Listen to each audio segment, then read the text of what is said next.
Moment is at hand, the Florida Citrus Bowl. The Auburn mascot is War Eagle, known for power and grace in the air. But the team it represents is known for its prowess on the ground.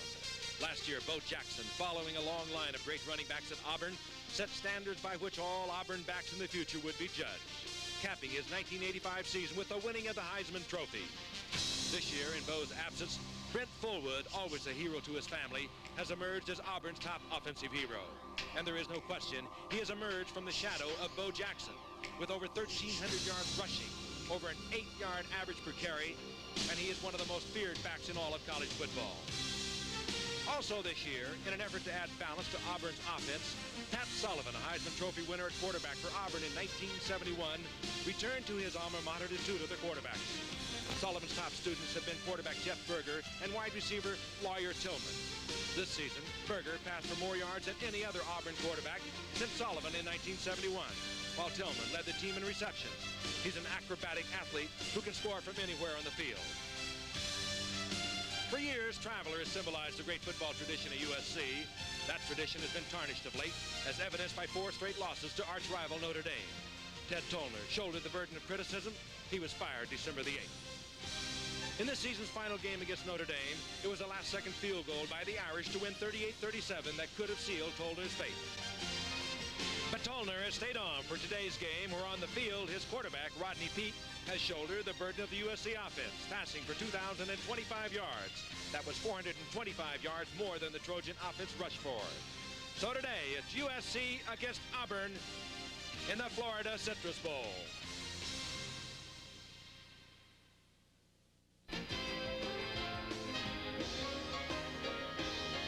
Today, the Auburn Tigers take on the USC Trojans. Live from Orlando, Florida.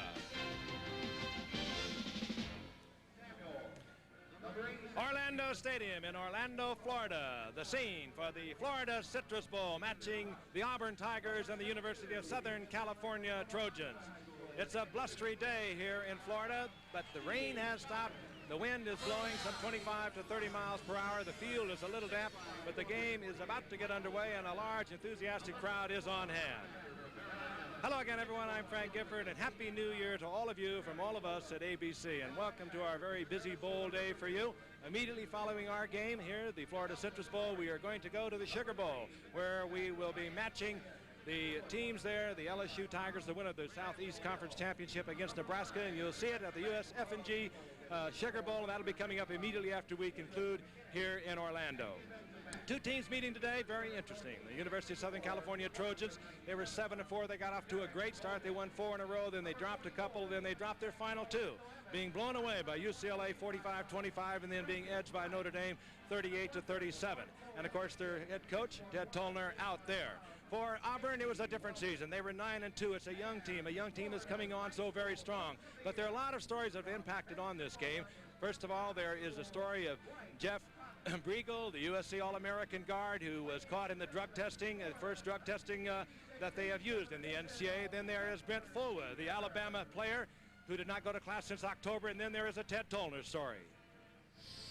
The players that we have are at a great age, that 18 to 22-year-old age, and we as coaches are constantly talking about adversity in the course of a game. Play every down, no matter what happens. And if you lose a game, play every game throughout the course of the season. Now, all of a sudden, some adversities hit our football staff. Now, I think we would be the biggest hypocrites in the world if we're going to have some adversity and we're going to go in the tank. I mean, that's what we're trying to, if it really is an educational experience, which I believe it is, to play on a college football team, especially with the pressure that there is now, then we better be able to respond to the same kind of pressure, or why are we in it?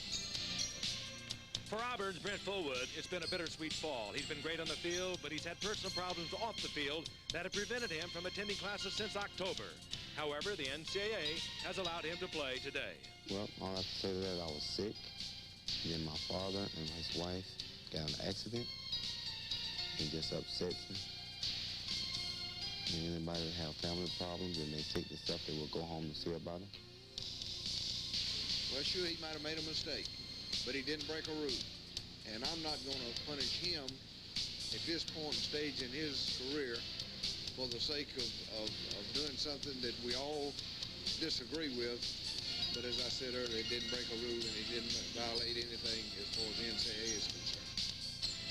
this first year of drug testing by the NCAA, several schools have lost key players. USC's All-American Jeff Riegel is one of them after testing positive for steroid use. Ted Tollner commented on the loss of Riegel.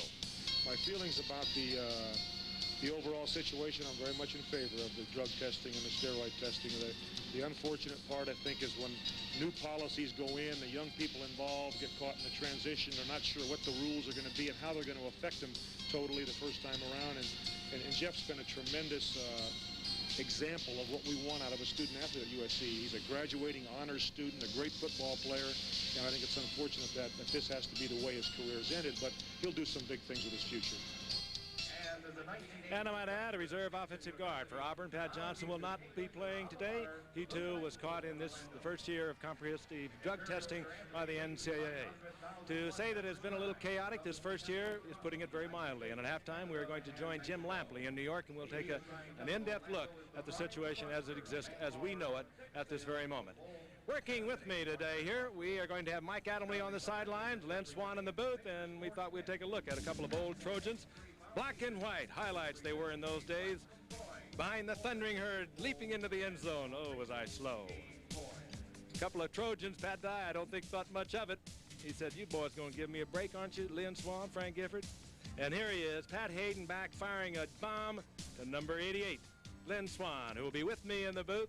Glenn, you had to learn to do that a little differently later on with the Pittsburgh Steelers. You have to come down with both of them inbound, my man. Yeah, and these days I have to tie a camera to my foot to make sure the instant replay in the National Football League gets it right. Lynn, you've been down here for 4 or 5 days. Part of the action, so to speak, has been very busy. You've done everything the tourists do, Disney World and all of that. But you've also picked up a lot of information on these two ball clubs. Certainly have, and of course, Jeff Riegel, the All-American guard for USC, who will not play, by not being here causes some problems. Now, to replace this man on the offensive line, they will take the starting weak tackle, who is Bruce, and move Bruce over onto number 64, Parks, over onto the strong guard side. Now, his backup, John Page, number 72, will move into the starting weak tackle position. They don't lose anything in size because both these young men are 275 pounds. But what they may lose is some consistency or confusion because they're playing out of position. If that happens, then Rodney Peete, when he drops back to pass, and he's been most productive when he drops back to pass, is going to have some problems. We'll see him roll out. We'll see him in controlled scrambles. Now, they're going to have to get on the scoreboard early if they're going to be effective. Of course, on Auburn, they have other things in mind. They're going to use Brent Fullwood to try and control the game, and he is going to be the major factor on their offense as they go after their team.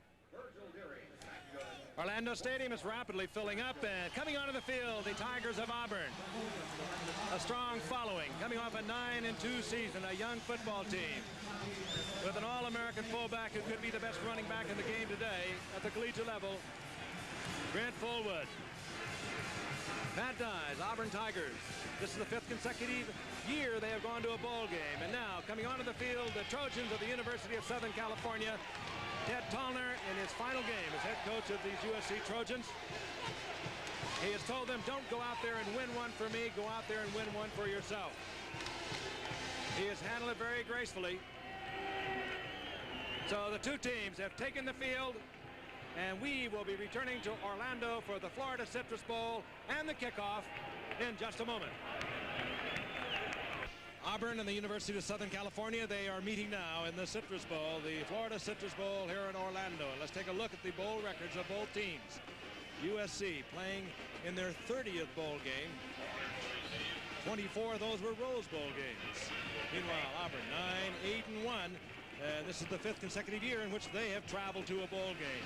Pat Dye, who came in 1981, has been a very successful new head coach, having come from Wyoming. Prior to that, head coach at East Carolina, and before that, he had tutored under the legendary Bear Bryant at Alabama for a decade. As we look down on the field, you can see that the Trojans of Southern California are about to kick off to Auburn. There is Pat Dye, and I was only kidding a while ago. I really wasn't kidding. I had a fine visit with him as you did, Lynn. He said, now you Trojans up there wouldn't team up on me. He said, I have nothing but respect for your professional talent. I think he was kidding, Lynn. He probably was, Frank. Don Schaefer will kick off. Joseph is deep, the single deep man back for Auburn. Schaefer doesn't turn it over. Joseph from the 5-yard line. And Joseph nailed out of the 24-yard line. And let's take a look at the offensive back for the Auburn Tigers. The man there is forward. He is a very special one. Perhaps the best running back now in college football. He runs about a 9.300. He is so quick and has for many years been in the shadow of the great Bo Jackson. And here is a quarterback that has changed the name of the game for Auburn. He has been able to put the ball up successfully for Pat Dye, and he has let him do just that. So they now have a team that is not one-dimensional as it was a year ago behind Jackson. Harris drives around the left side. Gets out over the 25-yard line, close to the 27-yard line, hit there by Rex Moore. And the offensive line, Tamburello in the middle, the big All-American, and he is strong, he is quick. The two guards on either side, Jones and Cowart, are not big, but they are very quick, and they pull well, and they also pass protect well. And there's Tamburello, 6'3", 268-pound senior, a unanimous All-American, and nicknamed Tambo. 2nd down and 8 now for Auburn. Batted away. Berger on his first pass attempt, and that was Ron Owens. He is the freshman that we are going to watch for you today, number 90, working against the All-American Tamburello. Well, they're going to have to continue to get penetration like this, get the hands up in the air. The screen was set up very well. Running a screen early in the ball game, putting the ball in the air so that the USC defense can't get set in the pattern looking for just the run or just the pass. Owens took an interesting trip. The block missed by Cowart. As we look at the Trojan defense, a very young defense. They start a couple of freshmen up there. The strength of the Trojans really in the linebackers and their secondary. 3rd down and 7 now for Auburn. And flags fly and whistles blow. The offensive line for Auburn looked like they jumped prematurely. Our umpire is J.C. Limbach tonight. Our referee, John McClintock. John McClintock. Dead ball. False start on the offense. It is still 3rd down. And Auburn backed up now. It'll be 3rd down and 13. Jeff Berger started all 11 games at quarterback for Auburn. He was 56% in passing, 9 touchdowns, 11 interceptions. Pat Dye is not reluctant to let him put him up. Forward. And a very conservative pass trying to get the ball to Fullwood and see what he could do with. A hit there by Tim McDonald, the All-American safety for USC, and Rex Moore. And that will bring up 4th down. Punting unit on for Auburn. Brian Schulman, as Randy Tanner drops for USC. 44.1 average for Schulman on the year. This one, however, off the side of his foot. And does not take a good Auburn bounce, and USC will have fine field position up around their own 38-yard line on a 31-yard punt. And let's take a look at the offensive unit for the University of Southern California Trojans. They need a big game from Ryan Knight, their tailback. They need to, if they can, keep the Auburn offense off the football field. And Rodney Peete, of course, represents the offense. There he is, number 16. Very talented athlete. Fine running back, good passer. Survived an Achilles injury in the Aloha Bowl a year ago and surprisingly came back in superb condition this year and has had a fine year. On 1st down, Peete is back and looking and fires a strike. Lonnie White across midfield down to the Auburn 46-yard line. So Rodney Peete with good protection fires one to Lonnie White. A look at the offensive line. And again, it's a makeshift line, as we mentioned, replacing Griegel is Bruce Parks, and this is what you were talking about, Lynn. Well, they come out with a drop back pass. You see that the offensive line there. Again, they haven't played with this group of people in some time, only at practice, but they did a fine job there, pass protecting on that drop back pass for a big game. 1st down is inside the 46-yard line of Auburn. Peete back again. And again, finds the man open over the middle. Gets it complete to McGee. And McGee down to about the 37-yard line. Gain of 8 as we look at the defensive unit for the Auburn Tigers. And the big man there is Tracy Rocker. He leads in sacks for the Tigers, coming in from that left side defensive end position. And here he is right now. Big, 6'3", 258-pounder. USC with quarterback Rodney Peete now looking over 2nd down and 2. Pete again. Again, a lot of time. Tries to take it deep to Offhalter, who is filling in for Ken Henry today. Ken Henry, the leading receiver for the Trojans, with a hamstring injury as we look at Offhalter. Now, coming into this ball game, USC really wanted to attack aggressively, get points on the scoreboard. You see him going after this pass. It's a little bump.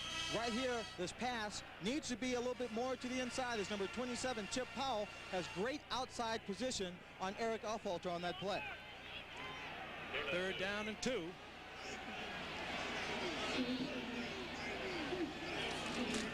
And the handoff goes to Holt. And Holt over the right side and firing in over the right side behind Parks is able to get the first down inside the 35-yard line.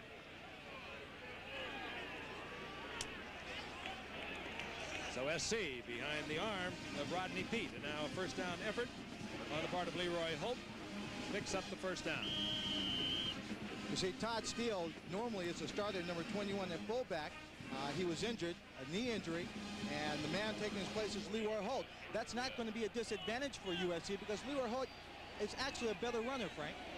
And he indeed just picked up the first down for SC. Handoff. Holt over the left side, and he's inside the 30-yard line, down to about the 28-yard line. USC had more of a mixed offense this year, and again behind Rodney Peete, who with over 2,000 yards passing was some 400 yards over what they all produced in rushing. That's unusual. And certainly it's part of the fact that Rodney Peete is so talented.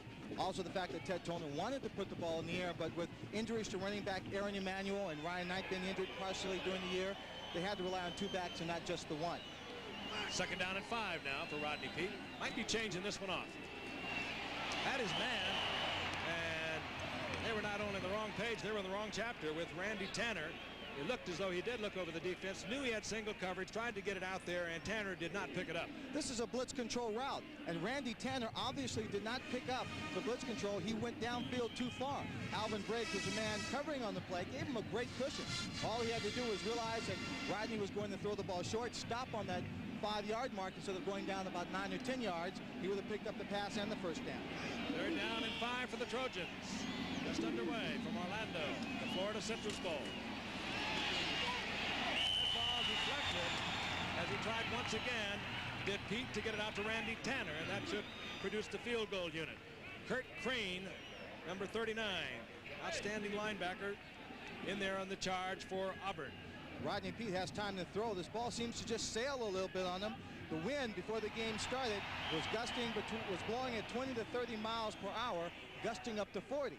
And Rodney had said that he didn't mind if it rained a bit this afternoon, but his only concern would be how windy it would be. On 4th down, and Don Schaefer has come on. Will be an attempt at 45 yards. Schaefer, we know, can get there. He hit one for 60 against Notre Dame. This one, however, it hooks to the left. And so a drive by the USC Trojans is ended with a missed field goal attempt by Don Schaefer at 45 yards. And we have no score, USC and Auburn from the Florida Citrus Bowl. 2, isn't it? Little slippery, but it's drying out. You know, Auburn has many fine players, Frank, and one of them not playing this afternoon. He started at safety all season long. Shan Morris out with an ankle or a knee injury against Alabama in the last game. This has got to be really tough on you emotionally, not being able to play. Yeah, at first it was real tough, but I've gotten over the fact and just cheering on the guys and hope they play well today. Pretty terrific defensive stand early on. Yeah, you know, we stopped them when we had to, and that's what counts. You know, if we keep doing that, we'll be great. We're doing fine. Happy New Year, Shan. Frank? And on 1st down, Jesse around the left side, hit there by Tim McDonald, the All-American safety man from USC.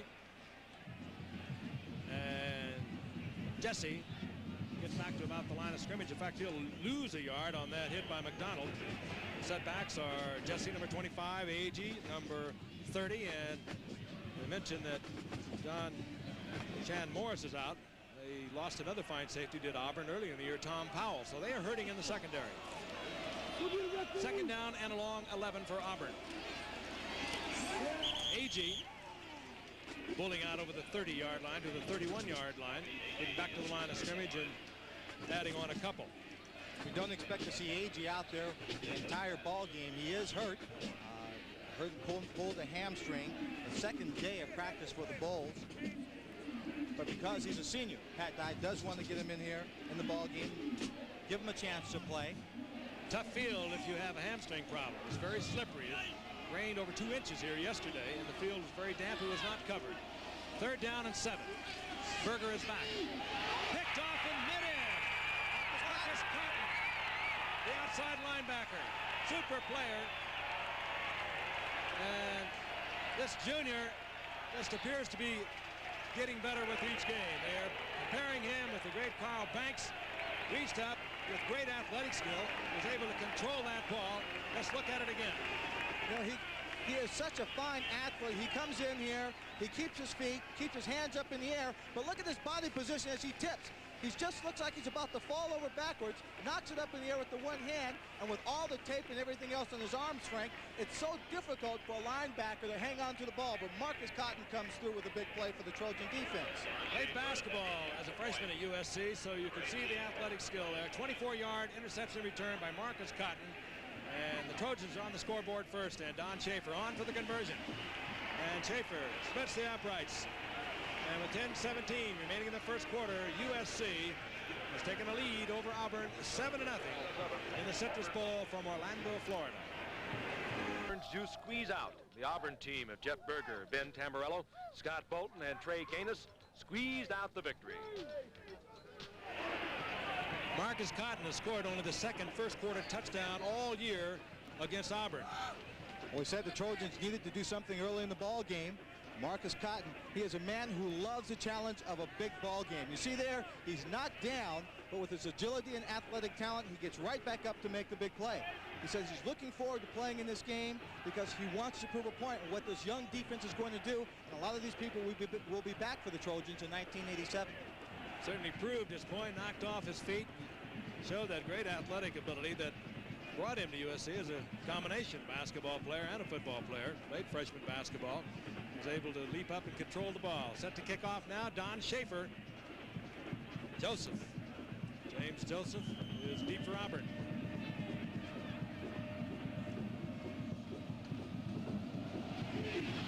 This time Schaefer gets into it. And Joseph from the 4-yard line. Joseph goes out of bounds at the 32-yard line as he almost broke a big one. Dwayne Garner was there to take Joseph out of bounds at about the 32-yard line. And Joseph does a very good job of timing up the blocks with his short wall there. You see the good blocks out in front right there. Another good block there. He just runs through that tackle, gets to the sideline, just can't maintain his balance, and he's shoved out of bounds by number 9, Dwayne Garner. 27-yard return, and Auburn down 7-0. They'll begin their second possession at the 32-yard line. Vincent Harris, number 21, is in there with Fullwood as a setback, but Berger is back. Trying to take it deep to Lawyer Tillman, incomplete. Number 5, Junior Thurman. Looked like the man who came up there. Excuse me, number 6, Tim McDonald, came up and made the big hit there. I'm not real surprised, Frank, that Auburn has come out and has changed up in terms of their offensive attack a bit, putting the ball in the air. Everyone knows they've got an outstanding running attack with Brent Fullwood, but they still want to keep the USC offense off balance, or defense off balance. No carries thus far for Fullwood. And here it is. As the big man is hit at the 35 and surges out close to the 36-yard line. Meanwhile, Berger is 1 of 4 on 10-yard or 10 yards with the one interception that turned into a USC touchdown. It could be that Pat Dye has figured with this kind of field, Lynn, that it might be a little better for his receivers to work against defenders because, as you know, on a slippery field like this, you can really turn a defender around. I think so too. Also, the USC linebackers traditionally get a very deep drop. So he's hoping that he can also, if they take that deep drop, dump the ball off to his fullback or to his tailback underneath, give them room to operate. 3rd down and 7. Berger once again gets out to the 40-yard line. His completion before Tim McDonald is there to cover Fullwood out of the backfield. And that will be short of the first down. The punting unit will have to come on once again for Auburn. Big day here on ABC. Happy New Year to all of you. We'll be with you Frank, the success of that defensive stand really is a matter of ability and coaching, getting those linebackers to drop back, but not so far that they would give up that first down. Brian Shulman hits it, and this is Randy Tanner from the 17-yard line. He gets out over the 20, near the 24-yard line, where USC will have a first down. The Trojans, leading Auburn, they have never met before. They are meeting today in the Florida Citrus Bowl. And yet Ted Tollner is gone. 3 years ago, he defeated Ohio State in the Rose Bowl. However, in the last 2 years, he has only been able to have one win over his collective games against UCLA and Notre Dame, of which there were 8. That could have some kind of an impact. And they're saying in Los Angeles that Larry Smith has the inside track for the job. Larry Smith, of course, now the coach at Arizona. USC with a 7-0 lead. First down and 10. The ball up their own 23-yard line. Ryan Knight, the tailback, over the right side, hit at the line of scrimmage. A flag is down, and Knight is taken out of bounds right at the line of scrimmage. By number 93, Ryan Knight, tailback for USC. It's not the biggest back, but he still has good size at 202 pounds. But he's a quick back. He's real shifty. He has good feet, moves well through the hole.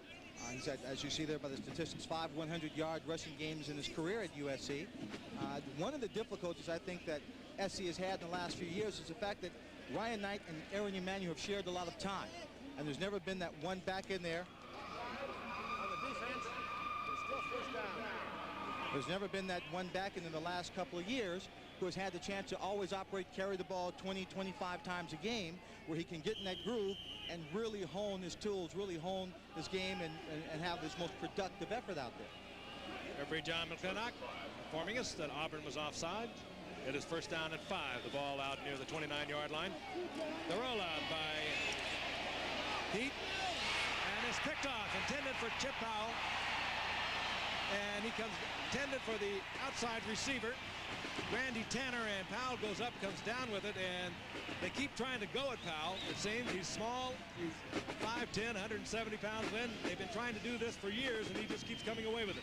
He certainly does, and this is the first time that USC rolled out on the pass, and Rodney Peete was under pressure, still got the ball away, but as you can see here, too far to the outside.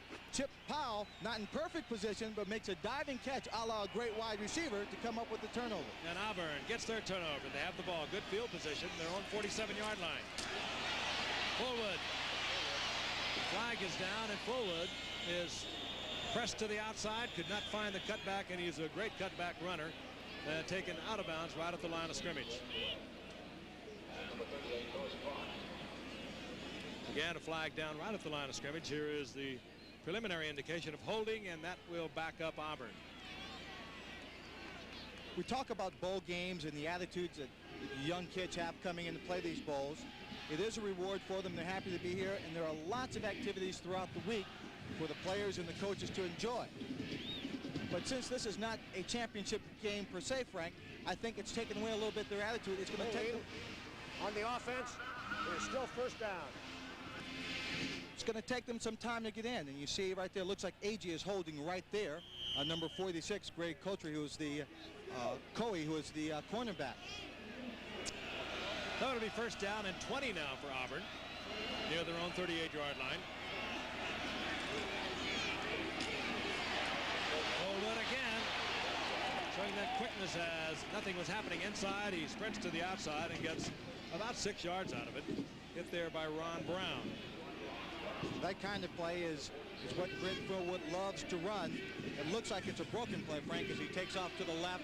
You think the hole's going to open up there, but the blocking is designed to create a wall back to his right side, so he cuts back and usually finds a pretty good lane, but that time he only found Cardinal jerseys.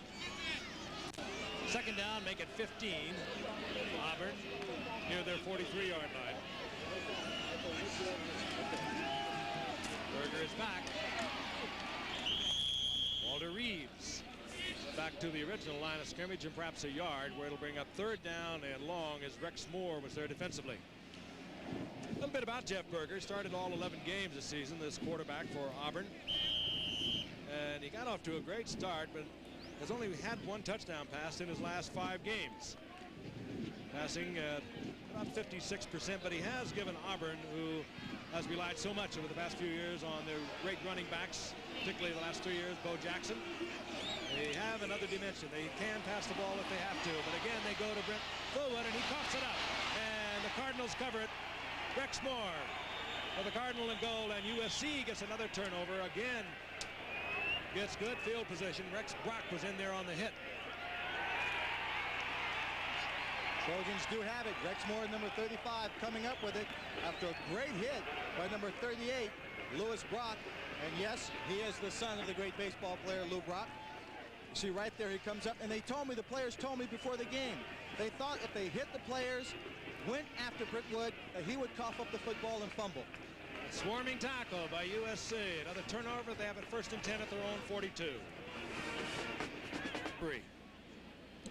Did a great job coming up with the turnover. As I said, they expected that if he hit Fullwood, make solid contact, there was a possibility he might fumble the football. That time the Trojan strategy came through as Rex Moore was the recipient of that fumble. Auburn only 10 fumbles all season long. First down, USC near their own 42-yard line. Pete is back, and he's nailed and hit hard. Ball comes loose. It was Andre Bruce who really popped Pete. He never even saw him coming. Blindsided him back at the 38-yard line. Number 89, the tight end Eric McKee, saved a fumble on that particular play. Now watch both ends for Auburn and the linebacker the outside. The outside linebacker closes off the rollout. Andre Bruce comes in as Rodney Peete is forced to hold his ground. He can't get to the outside. Outside pressure by the linebacker makes that defensive play happen. Loss of 3, 2nd down, a long 13 for USC. Knight over the left side, and Knight gets some of it back. Moves out close to the 43-yard line, where it'll bring up 3rd down and long yardage. I think the defense right now, Frank, feels for Auburn that they are going to have to start playing and get their offense inspired, give them better field position, and give them an opportunity to get back on that scoreboard. It really is not the best kind of field for Auburn's offensive machine, Brent Fullwood. Very slippery, very difficult to cut, and we have seen several slips and several falls already. 3rd down and 9. Pete again in trouble. And what a terrific catch by Offhalter. I do not know whether he was able to pick up the 1st down. He goes up and concentrates well. Kevin Porter was in there on a safety blitz, and let's look at it again as Pete was able to get the ball to Offhalter. Now look at the offensive line. They're doing a good job, but what puts pressure on Pete here is number 3, Kevin Porter, coming in from the outside. He rolls. Again, his athletic ability gets him to the outside, and he finds his receiver, Eric Offhalter, to the outside. He made a great catch and did a great job of getting that 1 foot down inbounds. Not a bad athletic move by Rodney Peete. We told you earlier he can run the football well. Good scrambler. Was able to get out of trouble and was able to get the completion, but did he get the 1st down? And he did not. You can see how much the Trojans have come up short, and this is the bowl game. It's the last game I'm coaching for USC. We're going to go for it. They certainly are. You have a 7-0 lead, postseason game. You have the ball inside Auburn's territory. Good decision by Ted Tollner. Meanwhile, the strategy is being played out on the opposite side of the field. Here's Pat Dye talking to his defensive troops. Well, Frank, when you've got the emotion of the game running in your favor, as I feel that SC does at this moment, 4th down and inches, maybe in the regular season you wouldn't go for it here. First quarter of a football game, a big game, but here, with everything going in your favor, give your team an extra boost, go for it, and try and put that Auburn defense down. Nailed at it is Knight. Holt is the fullback. This is Knight. It'll be very close. He was hit by Phillips. Linebacker stepped across the line of scrimmage, and there was a surge, but did it carry for the 1st down? It is going to be close. I see one official standing in between the 48 and 49-yard hash marks. The yard marker for the 1st down is in the same area. Now they place the ball. It is going to be very close. We'll see another measurement. Let's look again. Now here, if you have an All-American guard like Jeff Briegel, it's an automatic. You run that 22 blast, which would be right over his side. But without him in there, you don't have that guy who can dominate. That young offensive line was driven back. But that's what you have worked on all year, so that's what you go with it. We don't have to tell you. And Edward Phillips made the play for Auburn, and SC on a 4th down and about a foot comes up short, and Pat Dye likes this kind of football. Frank, I'm very surprised that Ryan Knight didn't try and get up in the air and go over that pile up there. And that's the spot where Jeff Briegel, up until today, has won every game in Ted Coleman's tenure as coach at USC. You're Pavlov's dog. You go where you have been going for your entire career, and that time without Briegel in there, it was unsuccessful. Jesse on the handoff. And gets back inside and is down close to the 41-yard line. Keith Davis on the stop for USC. That was a nice little off-tackle run back to the weak side. One of the things that's happened down here is that SC has had some closed practices. They put a tarp around the fence so people couldn't see in and had the media go out. Most teams stick with what got them to a bowl game, don't change up much. But when the coaches saw that, they realized SC would change.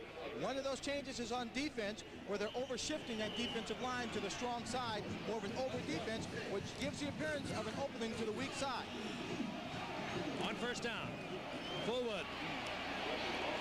Or Tim Jesse again. And Jesse inside the 40 to the 38-yard line. A gain of a couple.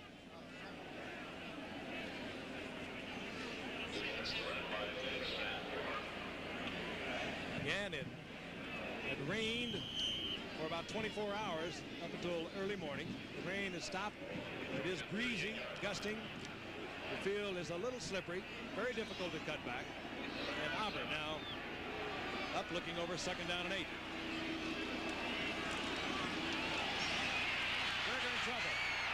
And Berger is sacked. Back at the 47-yard line. Ron Brown in there on the defensive blitz for USC. Trojan defense really playing some outstanding football. I think the size of those guards, Frank, that you mentioned earlier being smaller, USC blitzing a little bit more, trying to put pressure on there, and look at the big man get up in the air to block the view as Ron Brown comes in and makes the play. Third down now and 17.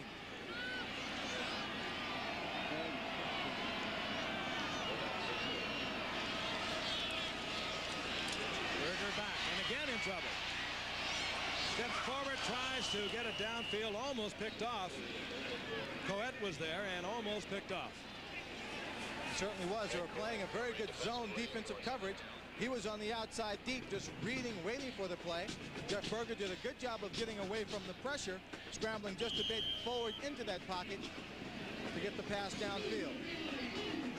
Shulman is on as Randy Tanner is dropped for USC. The double safety set up for the Trojans.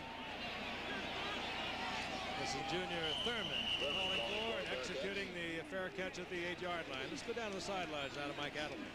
Okay, Frank, we told you about some of the famous USC fathers that are here. This man needs no introduction. Lou Brock Sr., whose son, Lou Brock Jr., starting right quarterback for the Trojans. And it's a kind of a tough thing, isn't it, Lou, when a kid has to play in his father's footsteps, really?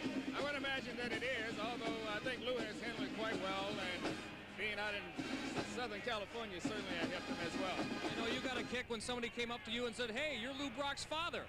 Even in St. Louis, they said it now. You're Lou Brock Jr.'s father, and I think that's a tribute to his ability as well as what has happened to him out in football, as well as being at USC. Lou, enjoy the game. Happy New Year. Let's go back upstairs. Thank you. Harry Holt for the SC Trojans over the left side. Gets 3 out of it to bring up second down and 7. Some interesting combinations on this USC team. Willie Pete, is the running back coach of the Kansas City Chiefs. His son, of course, is Rodney Pete, the quarterback. And Steve Schaefer is the defensive backs coach for the Los Angeles Rams. Don Schaefer is the place kicker. Rodney Pete is also the cousin of Calvin Pete, golfer. Second down and 6. Ryan Knight, and he is tripped up, hit at the line of scrimmage. Kurt Crane is there defensively once again for Auburn. Earl Leggett, the defensive line coach of the Los Angeles Raiders. And his son is Brad Leggett, the offensive guard for these Trojans. Time remaining in the first quarter. The Citrus Bowl, Florida Citrus Bowl from Orlando, and immediately after our game, we'll be going down to the Sugar Bowl in New Orleans for the USF&G Sugar Bowl, Nebraska and LSU.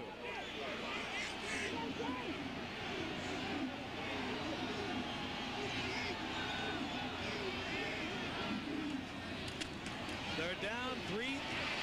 Pete again getting out of trouble and fires to Offhalter. Yardage for the first down out near the 25-yard line. Although Eric Aufhalter is a backup to Ken Henry throughout most of the year, when they played a tough football game against Stanford University, a game they had to win, Trojans beat them by a score of 10-0. And it was Eric who made a terrific leaping, diving catch in the end zone, Frank, to score the only touchdown for the USC Trojans. Tough field for Ken Henry, who has not worked out because of the full hamstring. So Aufhalter is filling in rather nobly and gets the first down on the 25-yard line. Draw play goes to Knight.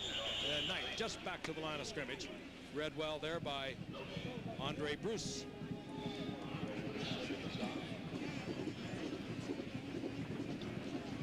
Trojans 7-4 with Ted Tollner, their coach, on the way out. His final game this year will be coaching the West squad in the East-West game. Meanwhile, Pat Dye with 9-2 record, second in the Southeast Conference race, tied for second. 2 losses by a combined 5 points for Florida and Georgia. Second down and 10. Heat again out of trouble. Hit at the line of scrimmage by Kurt Crane, who would not be juked to the outside. Crane all over the field. Outstanding linebacker, leading tackler for the Auburn Tigers. An excellent open field tackle by Crane. Junior linebacker. Played Rodney Peete extremely well, of course, Frank. That was not one of Rodney's best moves. He gave him a look to the outside, one to the inside. Crane didn't take either one of them. Yeah, I think he used up the moves he wanted to have on that play, just dancing around the backfield trying to get clear. Third down and 10. Little quarterback draw, and Auburn not fooled at all. Anticipating rather well, Ron Stallworth, the defensive right end, an outstanding defensive right end, a sophomore from Pensacola, Florida, in there on the stop. Time ticks out here in the first quarter. Sellout crowd of 50,000, Orlando Stadium, watching the USC Trojans against Auburn. USC leads after the first quarter, 7-0. Orlando, Florida, the Florida Citrus Bowl. Happy New Year to all of you from all of us at ABC. After the first quarter, the USC Trojans lead the Auburn Tigers 7-0. And it is now fourth down for USC, and Chris Spurl will be kicking into a very strong win. Trey Gaines is back for Auburn. He has situated himself near his own 35-yard line. Spurl with a fine kick into that win. And Gaines fights his way back out to the 35-yard line, and the flag goes down. We'll see the stats from the first period of play. USC out 44 yards in the passing, Auburn 35 in the rushing. But I think more importantly, it's been the turnovers in the field position. Marcus Cotton coming up with the big play, the interception that put USC on the scoreboard. Other than that, it's been very, very even. Preliminary indication, a clipping call against Auburn, which will back them up. Pat Dye's Auburn Tigers 9-2. Ted Tollner's USC Trojans 7-4. The Auburn football team not seemingly into this football game yet, Frank. Emotionally, they don't seem high. They're making all the mistakes. First down. So Auburn will begin the second quarter inside their own 20-yard line. They do have the wind now at their back. You might see Jeff Berger put the ball in the air just a bit more. Fullwood showing you the speed that we all know he has. About a 4.3 for the 40, somewhere around a 9.3 for the 100-yard dash. And he collides with another All-American, Tim McDonald, but he roared right by Marcus Cotton. Now, just as I say they might put the ball in the air more, they hand off to their man inside. And it just goes right by Marcus Cotton right here. Marcus Cotton may have been blocked. I don't know. He just went down on the ground there as Fullwood just burst by him. The big man works again and again out of the 35-yard line with a quick burst of speed near the 36. He'll get 5 out of that. 5 carries now, 45 yards for Fullwood. Frank, in the game against Alabama, their last game of the year, the Auburn Tigers came out and they did a lot of different things in offense, mixed up their offense. They came down to the fourth quarter and they were behind. What they did was they just settled into a solid running attack going up the middle. That might be what they're trying to do here to get back in this ball game.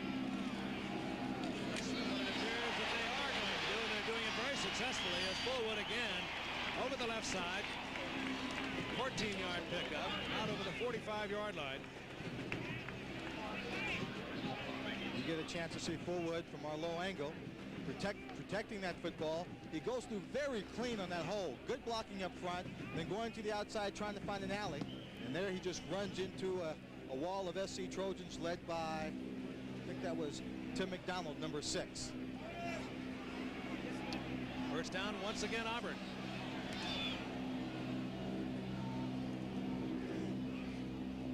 Tommy Agee out to the 50-yard line, and the Auburn offensive line just blowing away the Trojans at the moment. Anchored in the middle, of course, by their All-American, Ben Tamburello. This is guards on the either side of Tamburello, Lynn. They're not big, but they're very quick. No, they are very quick, and the nose guard, Don Owens, who is going against Ben Tamburello, he is a freshman, and he's only 235 pounds. So he can handle him one-on-one, which leaves the guards free to team up with the tackles to make plays on the outside. Agee got 5, and second down and 5. They come back to Fullwood, and he goes over the right side and into the arms of Marcus Cotton, but he surges forward, short of the first down, but not by much. You see Cotton there in the high tops, number 58. He always plays to the tight end side. There he played off the block of Tommy Agee extremely well as Agee went down for a low cut block, kept his feet well, backed off a bit, then made the stop. Third down, less than a yard, as Auburn now beginning to exploit the Trojan defense on the ground. Mile up is right at the first down marker. Reggie Ware for Auburn. Reggie Ware comes in really just on the short yardage situations, and in that particular play it looked like his 6'2" height may have picked up the first down for him because he was stopped. His body seemed to be stopped behind the line of scrimmage, and he was just leaning forward on it, Frank. Don't forget, immediately following our game, the USF&G Sugar Bowl from New Orleans. That, of course, matching Nebraska and LSU. LSU, the Southeast Conference champion. Keith Jones coming off the super year for Nebraska. Great running back as we see the measurement there. And this will be Bill Arnsparger's last game as coach of LSU before taking over as athletic director of the University of Florida. And that will be the site immediately following our game here against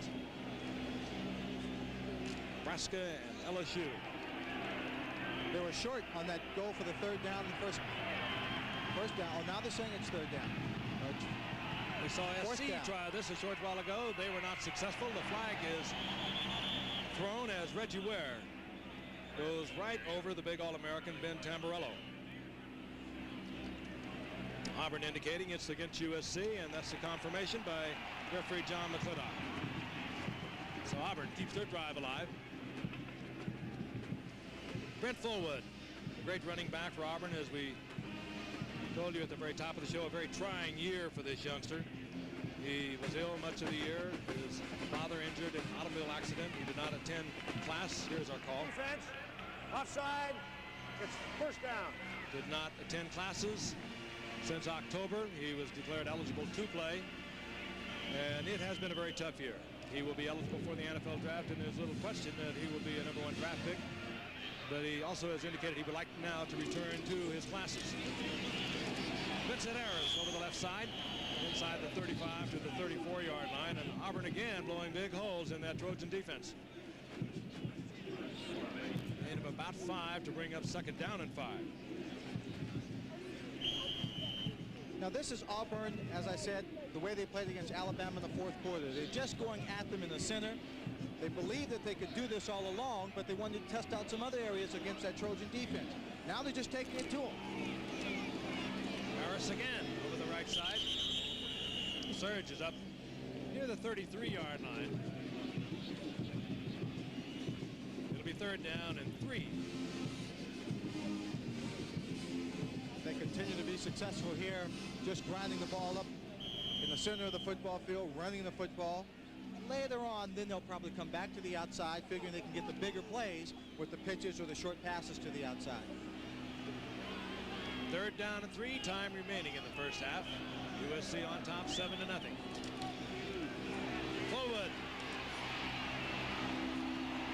That's power. And that's why many will tell you he perhaps is the best running back in college football today. He was hit well behind the line of scrimmage, and Brent Fullwood just carried tacklers for what appears to be first down yardage. Well, he had Tim Jesse, number 25, out in front blocking on number 38, Lewis Brock. Now, what Fullwood did, instead of veering away, he stayed right behind his block, and then after he got to Tim Jesse, he just ran by Jesse, and then he took on Lewis Brock. Watch it here. That's Jesse taking on Brock. Now he just comes right inside that block, continues to drive, and push Lewis Brock and then Tim McDonald to the outside for another 3 or 4 yards. And Auburn's first 3rd down conversion. They are 1-7 on the game. On the 29-yard line on 1st and 10, Fullwood takes it back over the middle as the flag is down. Fullwood gets about 8 yards out of that. Florida Citrus Bowl annually donates over $50,000 to Shriners Hospitals for crippled children. Against Southern Cal.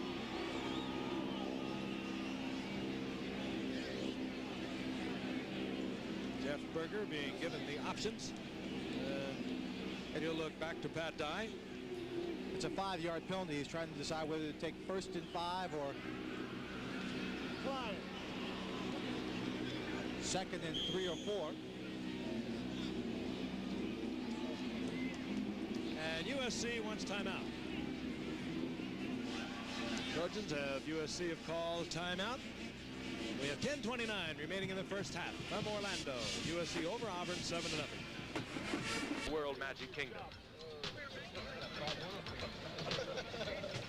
The only score of the game of the Florida Citrus Bowl by USC's Marcus Cotton. An interception off Jeff Berger that he carried into the end zone to put them on top 7-0. But right now we are watching Auburn on a 12-play drive that has brought them to USC's 22-yard line where they have a 2nd down and 3. 10:29 remaining in the first half. Brian Gifford along with Len Swan and Mike Adamley working the sidelines. 2nd and short yardage. And Fullwood got away from one tackle that would have held him short of the 1st down, and he just burst down close to the 12-yard line for another Auburn 1st down. That was number 99, Tim Ryan, who plays at the defensive tackle position. Missed that tackle. Now that's Marcus Cotton, 58. He's being hit there. Now you see the back. Harris coming in, just getting a little piece of him on the outside, trying to drive him back before Brentwood is pulled down off to the side. Fullwood with 7 100-yard games on the season, has 75 now and 10 carries. We have a lot of time to go in the 2nd quarter. What a quick opener. Vincent Harris. And Harris all the way down inside the 5-yard line. USC, I think, Len is beginning to think nothing but Fullwood. That time, a little fake toss. Fullwood moving left. Surge went with him. They hand it back inside to Harris, and a big opening. USC has been thinking nothing but Brent Fullwood since they decided to come to the Citrus Bowl, Florida Citrus Bowl, and with Auburn as an opponent because he's the key to that attack. And what Auburn is doing now is just relying on him and their offensive line to blow the Trojans' defense away. Auburn, 2nd down and a long yard inside the Trojans' 10-yard line. Harris again. And Harris with 1st down yardage near the 6-yard line. Interesting statistic, Brent Fullwood outgained all 3 USC tailbacks combined with 1,391 yards to USC's 1,078 for their 3 tailbacks. And he carried the ball 114 fewer times. Well, the Auburn running attack looks like the Trojan running attack of the old days, Frank. Doesn't it indeed? When they had the Mike Garretts and the Simpsons back there in the backfield. And the Charlie Whites and the Marcus Allens. They used to carry 25 and 30 times a pop. Fullwood again. Fullwood held out of the end zone. Good effort by Lewis Brock. We had Vincent Jones, number 57, and Lawyer Tillman, number 85, the wide receiver to the outside. That's Tim McDonald getting up very slowly for the Trojans on defense. But he had Vincent Jones and Tillman to the outside doing an excellent job of blocking. then he utilized his own talents by reading that block, cutting up inside, and making the play. McDonald, it appears, might have caught a finger in the eye or something. He's going to go to the sidelines for a moment. Very little question about where he'll go in the draft. That's correct. The NFL players. Edison High School, Fresno, California. Players like Charles Anthony, linebacker for USC. Charles Young, the great tight end, all came out of Edison High School. Randy Williams, who won the long jump for the 1972 Olympics, was from Edison High School. McDonald was a quarterback in high school. And guess who he threw to? Ken Henry. Cleveland Calder has replaced McDonald for the moment. Second down, goal to go. Auburn. Forward. Hit again at the line of scrimmage and is able to surge just inside the 3-yard line, but a flag is down. Trojan defense strengthening down in close. Keith Davis in there on the initial hit. Looks like another flag was thrown as they were discussing the original flag and penalty, Frank. May be against one of the Trojans who was just a little bit too vocal about the call.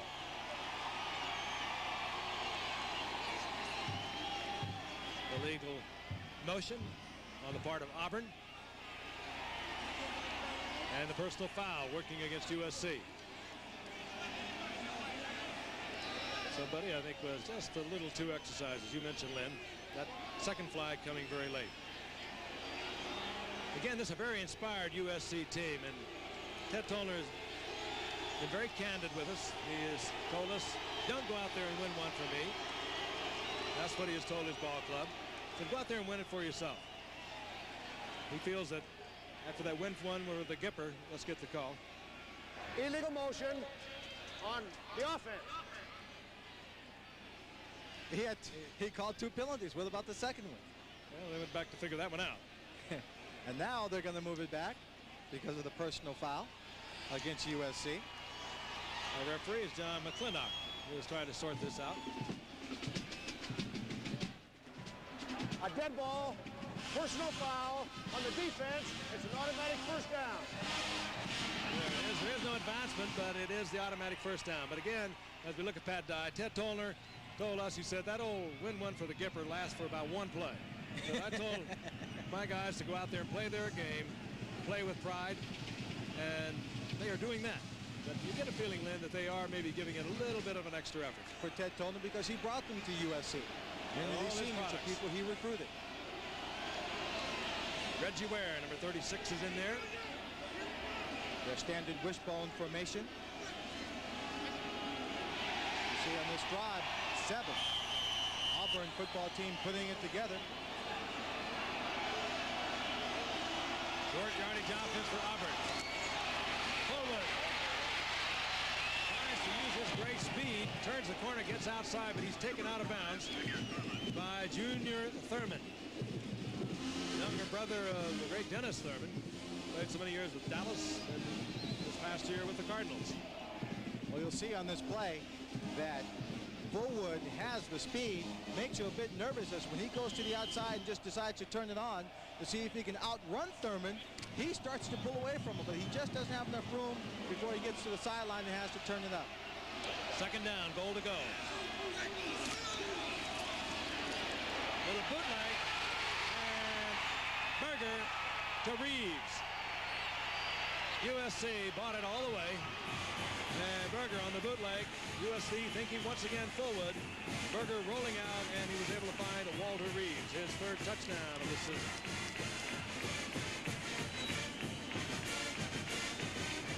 6'4", 242-pounder.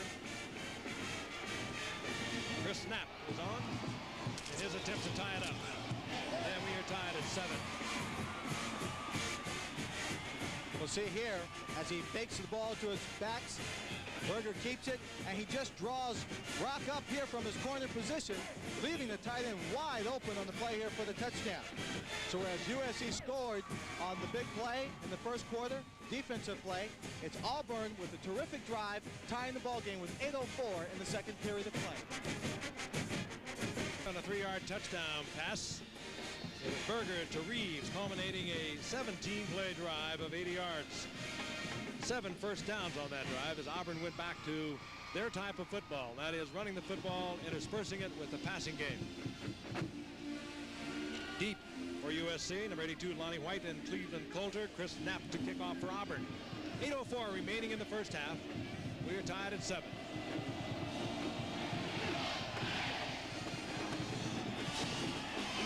Lonnie White will bring it up. White spotted a little opening on the right. Closed just as he tried to split the gap, and USC will take over. 1st and 10, the ball near their own 29-yard line. That's the drive. Primarily the work of the great Brent Fullwood, and culminated with a Berger to Reeves touchdown pass. Fullwood and the offensive line just getting themselves in the same mindset, going after that young Trojan defense.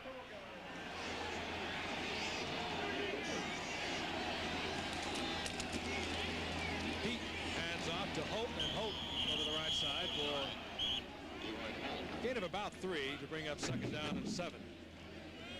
You know, Len, as we watch Rodney Pete, we think back to a year ago when he tore the Achilles tendon in the Aloha Bowl game against Alabama, and it was really questionable, I think, by some whether or not he would be able to return to the type of quarterback he is. Very serious injury, and yet he came back strong at the very beginning of the year, no problems whatsoever. Many people think that Achilles injury is worse than a knee injury. Pete looking over 2nd down and 7. Goes out to Tanner. Tanner is hit immediately, picks up about 3 yards as Chip Powell is up there quickly from his cornerback spot. Well, the corners are playing fairly soft, but this time the corner was going to come up in his coverage anyway. Tanner does a good job to make the catch and hang on to the football. Ideally, what they like to do is give him that football very quickly, let him turn himself upfield, make a move on that first guy, preferably again to the outside for a big gain. 3rd down and 3.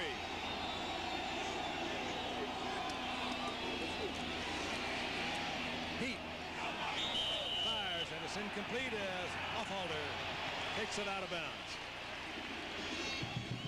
Officials right on top of the play. Very close to that sideline. We'll take a look at it. There he's got the ball. Let's watch his feet to see if he comes down in bounds. And he does not. Very often you feel yourself falling like that, you want to drop that foot to get your balance back. But what you have to train yourself to do in that situation, Frank, is sacrifice and give up your body, pay a little bit of a price. If he had left his legs out there, he would have fallen down inbounds. Sometimes none of those things work. Chris Spurl, the punt for USC, just does get it off. And Gaines is back for Auburn. Fair catch called for, and Auburn will get the ball back at the 22-yard line. And we'll be back in just a moment. Frank Griffin along with Lynn Swan, Mike Adamley on the sideline. USC playing a very inspired game, the final game of the regular season coaching career of Ted Tollner, who was fired December the 8th after a 7-4 season. Auburn has just completed an 80-yard drive to tie this game at 7 with 6:32 remaining here in the second quarter. Vincent Harris, number 21, is the up back there. He has a jersey that says Weaver, but it is indeed Harris. Pass out to Gaines, and Gaines is forward to about the 27-yard line. Let's go to Mike Adamley. Frank, just to prove that college football fans will go to no ends to support their team, the latest in headwear apparel down in Auburn University. You've heard of the Tigers, which is their nickname. The mascot, the battle cry rather, is War Eagles. Not bad, huh? Not bad. Clap those things again. Hey, Nanny! War Eagle! Hey! And there are a lot of them here on 2nd down and 4. Auburn. Jesse, a flag is down as Jesse has yardage for the first down, but a flag is down at the line of scrimmage. Dan Owens, number 90, really came in there from his nose guard position very strong, but just missed the tackle in the backfield. SC indicated offside, so Auburn's first down will stand out at the 39-yard line. Coet coming up on the right cornerback position and moving offsides.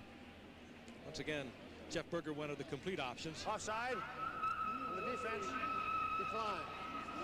Decline because of a fine run by Jesse out to the 39-yard line.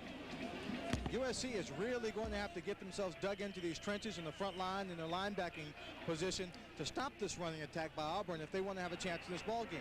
Because Auburn in that last drive just took it down the length of the field without a problem. If they continue to do this, they're going to go in very down at the end of this first half. Making it look very easy, ripping for 4, 6, 8. Harris. And this time held to a gain of about 2 yards. Keith Davis, number 60, made that contact in the backfield, Frank. What they really need is when a guy makes that kind of contact to make the tackle. Instead of allowing the backs to run through them, slipping to the outside to get back to the line of scrimmage or picking up 2 and 3 yards. I remind you, coming up at halftime, we are going to be going to New York where Jim Lampley will take an in-depth look at NCAA's first year of comprehensive drug testing. Halftime show from here, halftime highlights, of course.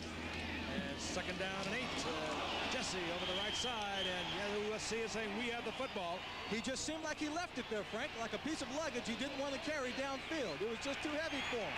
He set it down. It looked like he just set it down on the football field. And SC gets another turnover. This is very unusual. Coet makes the recovery. But watch here. He goes through. He gets down low. It looks like he just sets it down in the field, and the ball dies right there. It doesn't bounce around at all.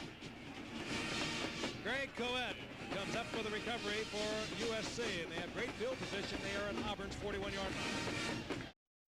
The 10th with the Wide World Classics, the Harlem Globetrotters live from Kansas City, except on the West Coast. Clown Princess Lynette Woodard joins the Globies in bringing you their special brand of basketball magic. Also former Globetrotter and NBA great Will Chamberlain joins Jim McKay to bring you all the action. This event will not be seen in the Kansas City area. She begins live at 4:30 Eastern and Pacific, 3 o'clock Central. Saturday, January 10th, Wide World is returning, and I'll be joining Becky Dixon as co-host in our New York studio. So be with us. First down and 10, USC following the recovery. Pete hammered, and the ball is loose. Auburn looks like they recovered. Andre Bruce hit Pete. Pete coughed it up, and this is twice now. Bruce has really put a hammer on Rodney Pete, and the recovery is made by Stallworth. Unbelievable. Off balance when he was hit. Well, look at all the action here. This is set up to try and fool the defense to give him a little more time. Now he stops in the pocket. Now watch him come right here from the blind side. Andre Bruce just gets him. Pete doesn't even have a chance to make a play on the ball. Doesn't even know where he comes from. Second time now, Bruce has forced Pete to fumble, and Auburn gets it right back at their own 47-yard line. Now Berger wants something big. Wide open downfield for Auburn is Gaines. Trey Gaines on a post pattern. He was wide open. Berger a little slow getting it there. That could have been 6 points. He just comes down the center of the field. He runs the pattern in between number 38, Lewis Brock. Number 5, Junior Thurman comes in to try and make a hit. He can't. Trey Gaines does a great job, a professional job of just going up in the air and protecting the football, Frank, with his body. None of this fancy stuff, making the catch with the hand, thinking about running. He knew he was going to be in the crowd, protected that football, gives them the big game. An old adage, but it's ever so true. When you can run the football, you can throw the football. Auburn has established the fact that they can dominate on the ground. They have moved the ball well with Fullwood, with Vincent Harris. USC thinking run, give up a big play in the air. Frank, it almost seems like they wasted the whole first period dinking around with the football, Berger throwing to the outside, trying a few things that were not successful. Then they said, okay, let's forget about that stuff, put it on the shelf, and establish a fundamental part of football right now for running it. Just in keeping with the holiday spirit. First and 10 Auburn inside USC's 20-yard line. Here's the reverse. Scott Bolton has the football. Block is in front. Bolton to the 10-yard line. This is the reverse that Auburn likes to use. Bolton has a couple of touchdowns this season on this reverse. Matter of fact, when Tillman ran in for a touchdown against Alabama, Bolton was supposed to be in there. Fullwood with the handoff to Bolton. A good defensive effort over here on the part of the Trojans. Marcus Cotton. Number 3 played it off, strung it out, and that was the only thing that kept Bolton out of the end zone. 9-yard pickup. It's second down and 1. The ball inside USC's 10.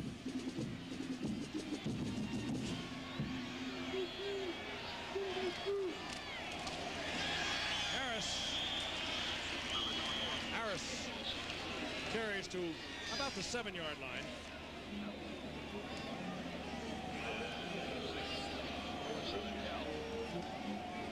Good stop there by Keith Davis, one of 4 USC players from Santa Monica High School in California. I can recall a former teammate of mine played his high school football there, League Girls Cup. Later went on to Utah, the Cupper.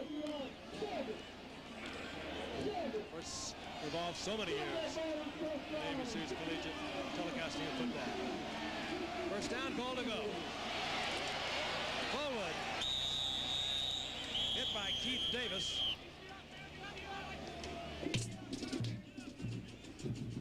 And there will be a loss of about a yard on that play. Time remaining here in the first half. Citrus Bowl, the Florida Citrus Bowl, USC and Auburn. We are tied at 7. Immediately following the conclusion of this game, it'll be Nebraska against LSU, the USF&G Sugar Bowl in New Orleans, Louisiana. Keith Jackson down there along with Timmy Brandt. Second down, goal to go. Forward. Left side. Collides there with Rex Moore, USC's leading tackler over this past season. One thing the USC defense led, they have played well down inside their 10-yard line throughout this game. Well, right now they're hoping they can play extremely well as the clock goes down under 2 minutes to stop the Auburn Tigers from taking advantage of the fumble and the big play, pass play right down the middle of the field. They were hoping that their offense could go ahead, get their 7 points, go up at halftime. Right now, they're fighting for their lives in the first half. Seconds ticking off, third down, goal to go. Auburn looking for another score. Forward on a draw play. It'll be tough to keep him out, and the big man moves into the end zone. Auburn takes the lead. Good call down there. USC thinking pass, third down, goal to go near the 5-yard line. You make a look pass. You give it to your big man forward on the draw, and he carries it in.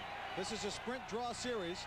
He just goes to the outside, tucks that ball underneath, and Fullwood cuts against the grain as he's set up on the left side to block. Gets in easily for the touchdown. Fullwood for another touchdown as Knapp splits the uprights, and Auburn, which teased us a little in the early going of this game, has now begun to dominate. They lead 14-7. Average 8.3 yards per carry in the season. Didn't carry it all that many times per game. He just was remarkable in his output. He had 7 100-yard games. His best for the year was a 207-yard effort against Tennessee. As you can see, he is 86 yards thus far here in the first half with 1:30 remaining. And the key figure in Auburn's return to the ground and their dominance here in the second quarter. Chris Knapp hits it for Auburn. And this will be Lonnie White.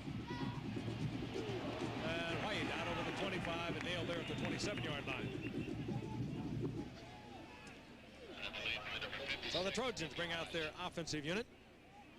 Ted Tollner, his final game as head coach of the Trojans, had this team fired up rather well as they came out in the opening moments, and they moved the ball on the ground, and they were ferocious on defense. Certainly did. And keep in mind, with 1:25 left in the second period, in the first half, that they are working against the wind, and that may affect Rodney's throwing. And it's a strong gusting wind. And Pete goes down once again, and again it's Andre Bruce. Had 6 sacks coming in to today's game, and now he has 3 today. Well, certainly if you had to pick an MVP for the first half, it might be between Brent Fullwood and Andre Bruce. Andre just comes in, does a great job. He's forced to the outside, but that gets away from him. He's at it again, Frank. He's chasing Pete once again. This time a block gets him off Pete, and Pete sprints down the sidelines and gets 8 yards out of that before he goes out of bounds. Flag is down, and Tracy Rocker got in there a little late, but it was Andre Bruce. Even as we were talking at him, even as we looked at him on the replay, he was once again chasing Pete. See Pete there on the sidelines. He gets out of bounds. He's out of bounds. That's number 74, Tracy Rocker, that hits him. And brought on the flag. And it would be marked off against Auburn with 53 seconds remaining in the first half. And this could change the thinking of Tollner and his coaching staff as to what they might be willing to do. They're in midfield now. The risk is reduced considerably. Personal foul on the defense. It'd be first down. Frank, that's a pretty tough call. Tracy Rocker's going after a quarterback. I don't think he really saw him step out of bounds. And if he blew the whistle, who knows whether he can hear it down there. And it did not look all that severe in any event. First and 10, USC. Pete this time with a lot of time to throw the ball, but there's good coverage on Paul Green. Eddie Phillips moving out there defensively from his linebacking position. And even though Pete had time to get the ball off, the coverage was there. Time remaining here in the first half. A reminder once again, we'll be going to New York. Jim Lampley with an in-depth view of this, the NCAA's first year of comprehensive drug testing, and it has been chaos in postseason play, at least in those instances of which we are aware. Second down and 10.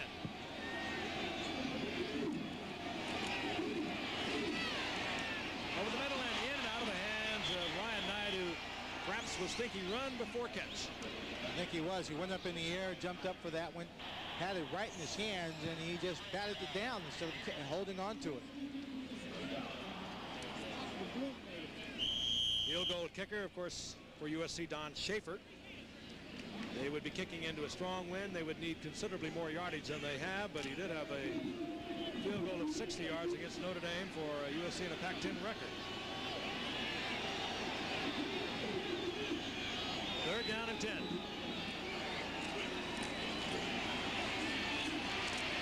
Pete. Knight bounces off a big hit by Arthur Johnson. But then Sperlin is there to make sure. There is a gain of only a yard, and it'll bring up fourth down. Clock still ticking, 24 seconds and running down. Don Schaefer comes out before the game, Frank, checks the wind, and goes back and tells the coach just how far he thinks he can kick a field goal at either end, depending on conditions. And then they have a set mark that says, well, okay, here's where we can go to. I don't think they're at his position to kick right now. And it does appear as if both teams will just let the final seconds tick off of the scoreboard clock. Now, somebody has stopped it with 3 seconds remaining. And it is USC. So USC has called timeout with 3 seconds remaining here in the half. Let's take a view of the Auburn campus. Auburn leading USC 14-7, 3 seconds remaining in the first half. USC let it tick down to what appears will be their final play of the first half. Of course, the game cannot stop on a defensive foul. That might be what they're thinking, but in any event, they are thinking this will be the last play of the first half. I'd say keep your eye on number 17 because he's in the ball game, Paul Green. He's the tallest of the receivers if they're going for the Hail Mary.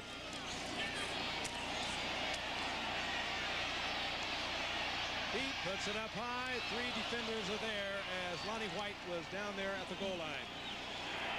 The time has expired here at halftime. Auburn over USC 14-7. We'll be back after this message and a word from your local station. New Year's Day, it'll be a lot of football for you here on ABC. Lonnie White from the 7-yard line. Struggling out close to the 25-yard line, and let's take a look at the halftime stats as a flag is also down and a USC Trojan stays on the sidelines. Lonnie White, number 82. He took that ball, got to the outside. The timing was not the best when he got to that wall. When he got to the outside, he was hit and just looked like he got pretty hard. I don't know if he fell into someone on the sideline. There are the first half statistics. You see Auburn 142 yards rushing, and that's the big difference in the ballgame. Most of that coming on a terrific drive, 80 yards down the field in the second quarter for a touchdown. Limited number of yards passing only when they had to. USC having the ball, not really taking advantage of its opportunities in the first half, Frank. Brent Fullwood, the All-American fullback, or rather tailback for Auburn, 86 of those yards on the ground rushing, and they didn't really utilize him until into the second quarter, and then he was awesome.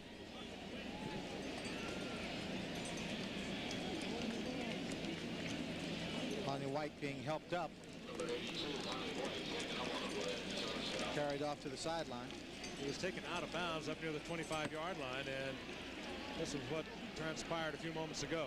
So he's right there on that sideline. He's being hit, goes down. Doesn't hit anyone on the sideline, anything on the sideline. So they'll look at Lonnie White on the sidelines. That was Craig Ogletree, number 94, who carried Lonnie White out of bounds.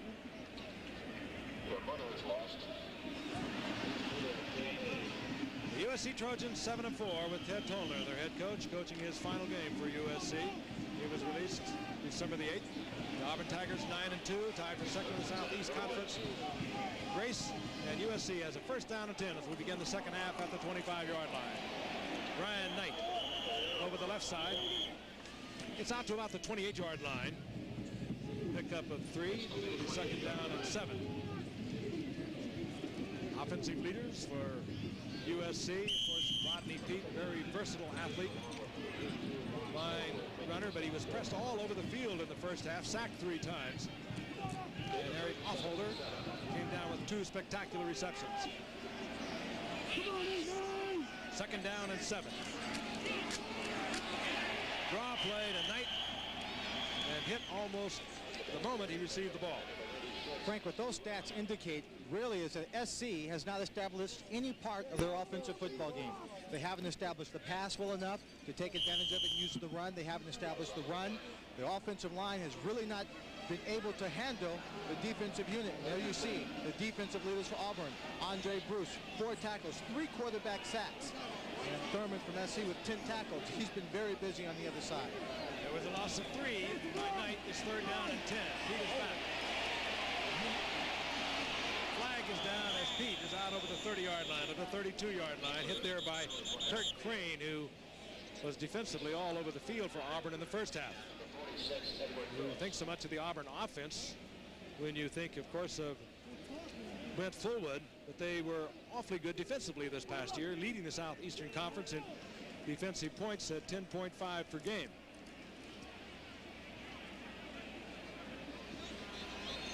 Holding, and it will work against Auburn. In the first half, Rodney Peete in that first period did have reasonable success dropping back and throwing the football. Then they decided to go to the rollout. Now they're back here in the first series of plays. That pass was a drop back pass. I'm going to be interested, Frank, in seeing whether they stick with that, because Auburn didn't really stop them from dropping back. And I think Rodney's going to have more running room that way. The referee, John McClintock, the Trojans with the first down and 10. The ball just outside their 41-yard line. Handoff is Knight. This time finds a little gap over the left side. Exploits that for a couple of yards, perhaps 3. It'll be second down and 7. And I told you about Ted Tollner. Pat Dye, the coach of the Auburn Tigers, is now including his 6th year. And interestingly enough, he has the best winning percentage of any Auburn coach in their long and storied history of football. Auburn is now playing in their 5th consecutive bowl game under his leadership. Second and 7. Holt. Larry Holt. 6 foot, 210-pound freshman over the right side. He is short of the first down by a little less than a yard. I believe that was the first time that USC has run the option in this ball game thus far. Pete handing off to the fullback, reading the defensive line, having the tailback as an option to pitch to or keep the ball himself. And here's where Auburn has been tough on 3rd and short. It's 3rd down and 1. The ball resting right at midfield. They remain tough. Knight held short of the first down. He'll perhaps even lose a foot. Good defensive play. Edward Phillips leading the way along with Ron Stallworth, who with Andre Bruce is playing outstanding football. Frank, one of the things that happens when the tailback doesn't get to carry the ball a lot is that when he gets up and he hits a hole quickly, he's not reading it as fast. Ryan Knight had more of a hole back to the inside when he hit the line of scrimmage. He should have pivoted and tried to cut inside, but he didn't see it in time. Could-haves and should-haves. It's 4th down. Spurl comes on to punt for USC.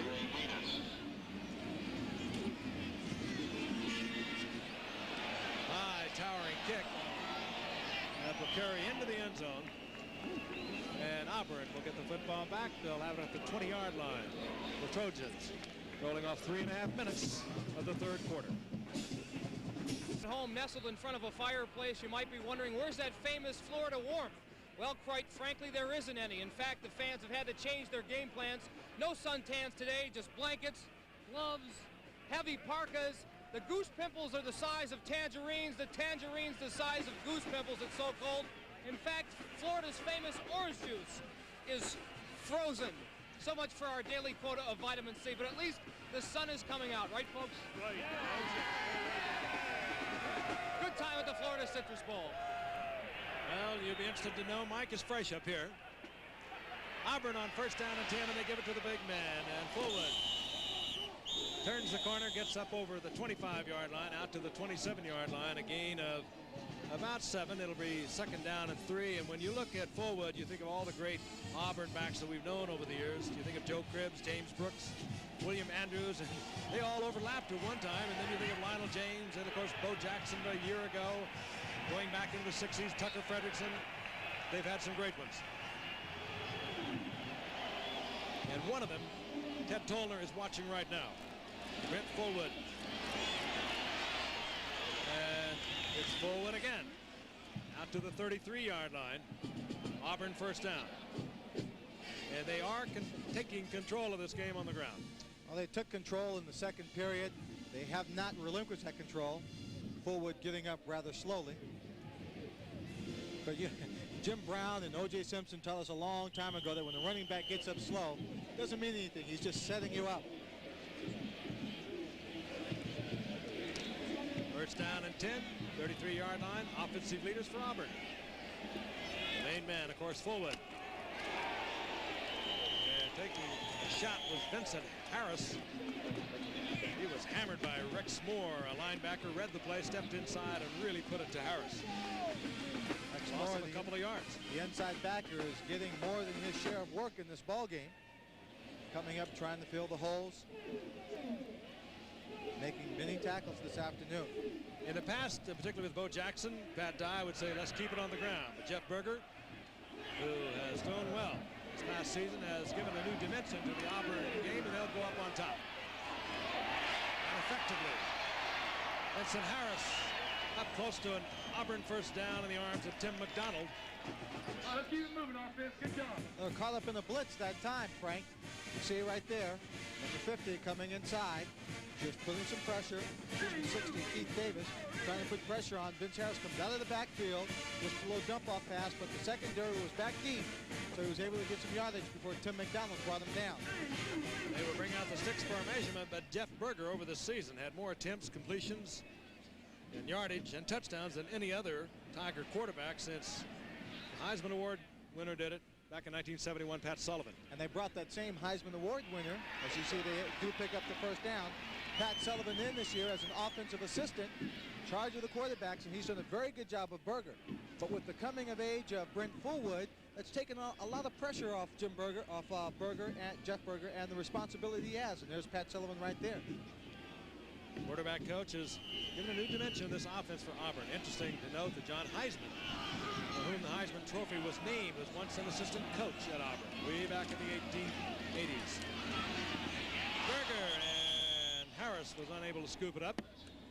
It'll be second down and 10. Coming up right after our game, the USF&G Sugar Bowl from New Orleans. Keith Jackson will be there with Timmy Brandt. Al Trautman will also be there. Nebraska and LSU. So stick around for a lot of college football coming your way on this New Year's Day. And from all of us, Happy New Year's to all of you. And if you're out there driving around, please drive careful. Second down and 10, Auburn from their 43-yard line. A little bobble as Berger pulled away from the center, gets the ball to Jesse. Jesse over the right side for a couple, and a flag is down.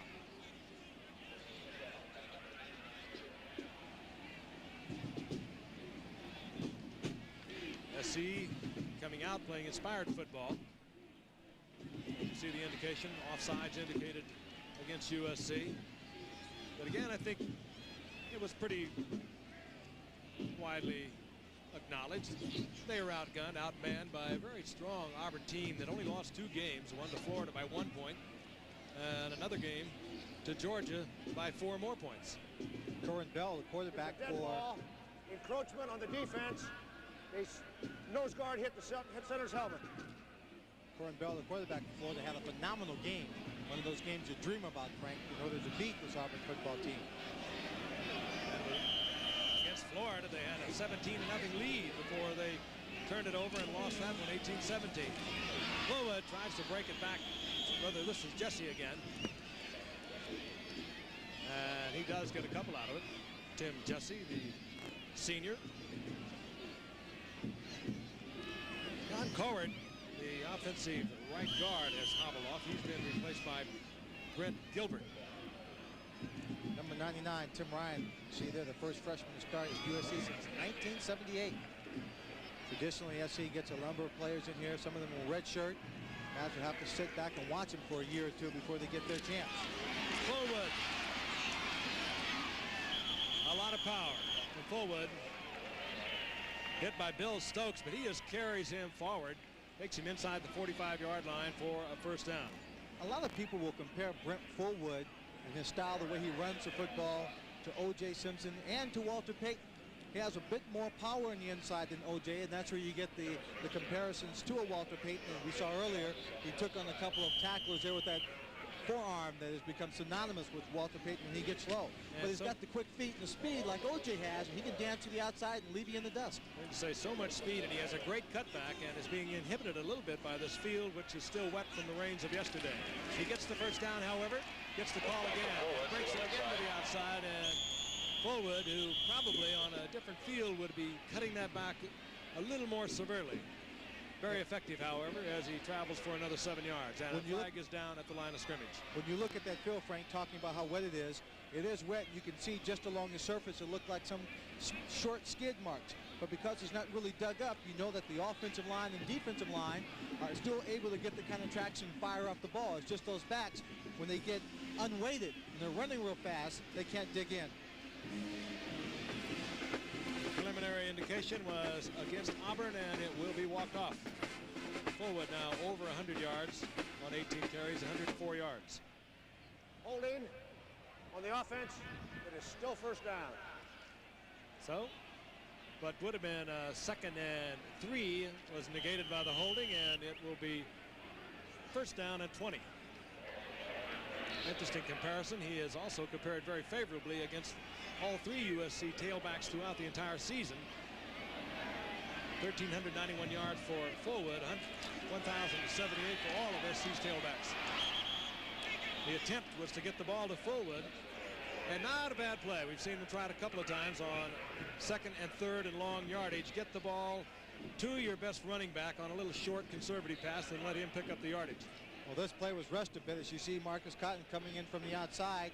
Several other players forcing that pocket in from the inside. Brings Berger down. We saw Cotton's style, which allowed him to lead USC in sacks this past season, and he has been very effective here today. 8:40 remaining in the 3rd quarter. Auburn over USC 14-7, the Florida Citrus Bowl. 2nd down and 20 for Auburn. Berger had a man open for a moment, was a little late getting it there. The flag is down. Walter Reeves, the intended receiver, now another flag goes down.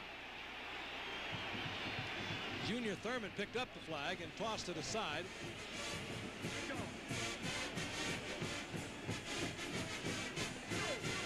Referee John Matena calls his people together. And it'll work against USC.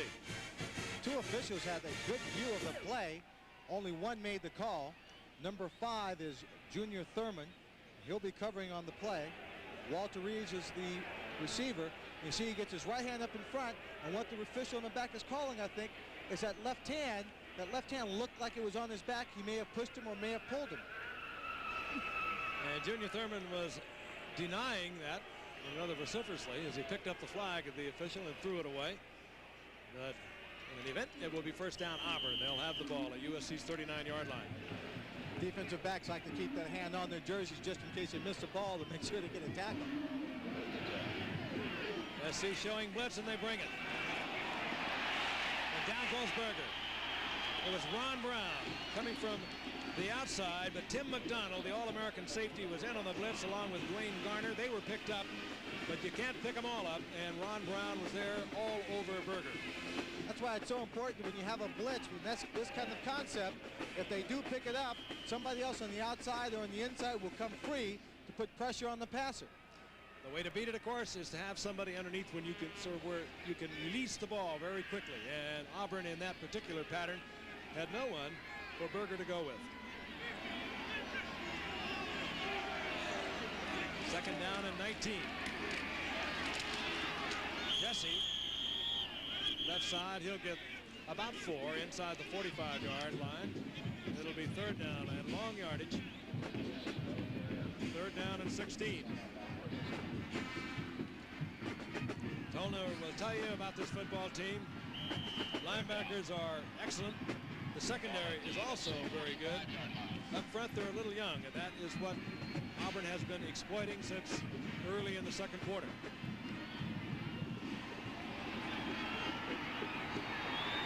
Berger looks it over. Trojans on the blitz again. And Berger again sacked, this time back inside the 45-yard line. Tim McDonald. Nobody touched McDonald. Berger had little or no chance, and so the gambling defense is paying off. They bring in extra defensive backs. That leaves Tim McDonald free to blitz. He just comes straight in up the center where the offensive line had to pick up other people on that pass rush. Showman on the punt for Auburn. This is Randy Tanner. And he's buried at the 23-yard line. So a gambling defense on the part of the Trojans forces the ball to be punted away, and they'll have their possession. Has been a great time for one and all. And thus far, a pretty great time for Auburn. They lead USC 14-7.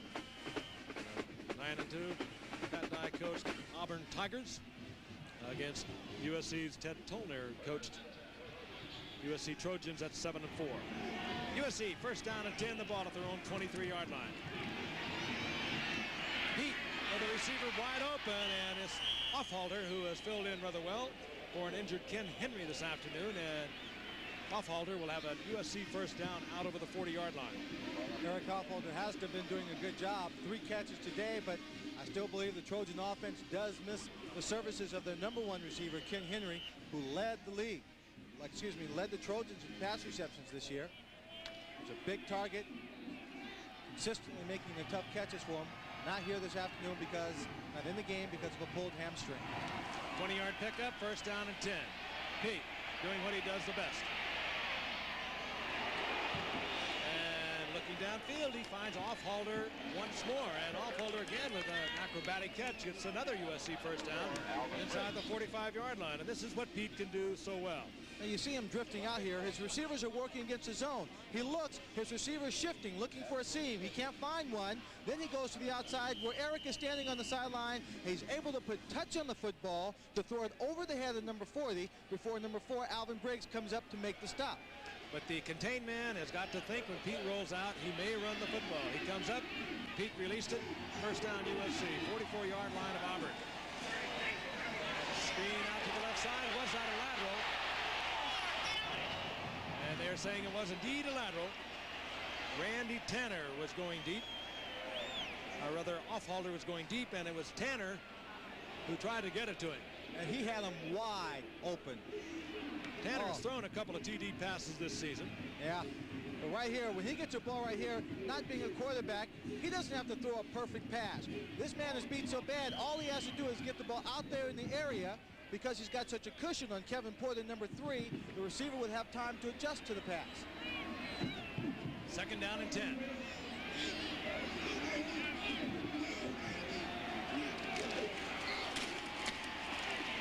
Leroy Holt spinning and twisting for yardage inside the 40-yard line, close to the 37-yard line. Frank, when I played at USC, John McKay was the head coach. And he had a play put in the ball game, not that kind of play, but where I optioned the football, had the chance to either run it or throw it. First time and the only time I ever ran it, I threw the ball so hard. Luckily for me, I threw it hard because it hit the defensive back dead in the center of the chest and fell to the ground. They're down at 3 now for USC.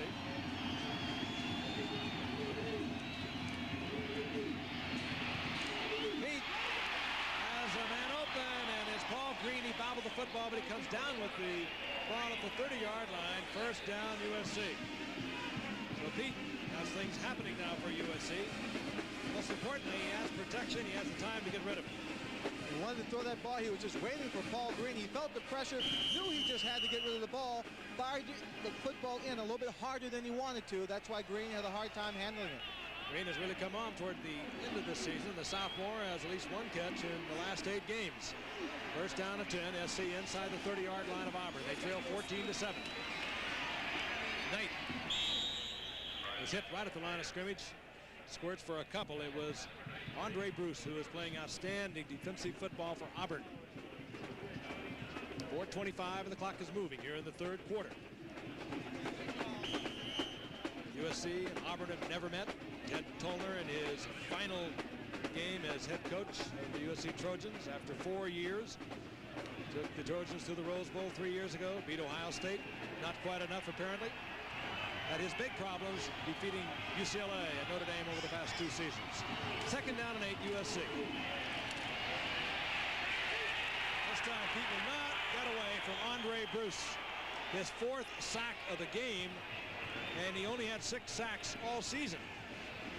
So something is amiss as far as the USC's blocking game plan is concerned. Nobody even touched him. Well, actually, number 39, Leroy Holt was blocking him on the outside, but he couldn't handle him one-on-one.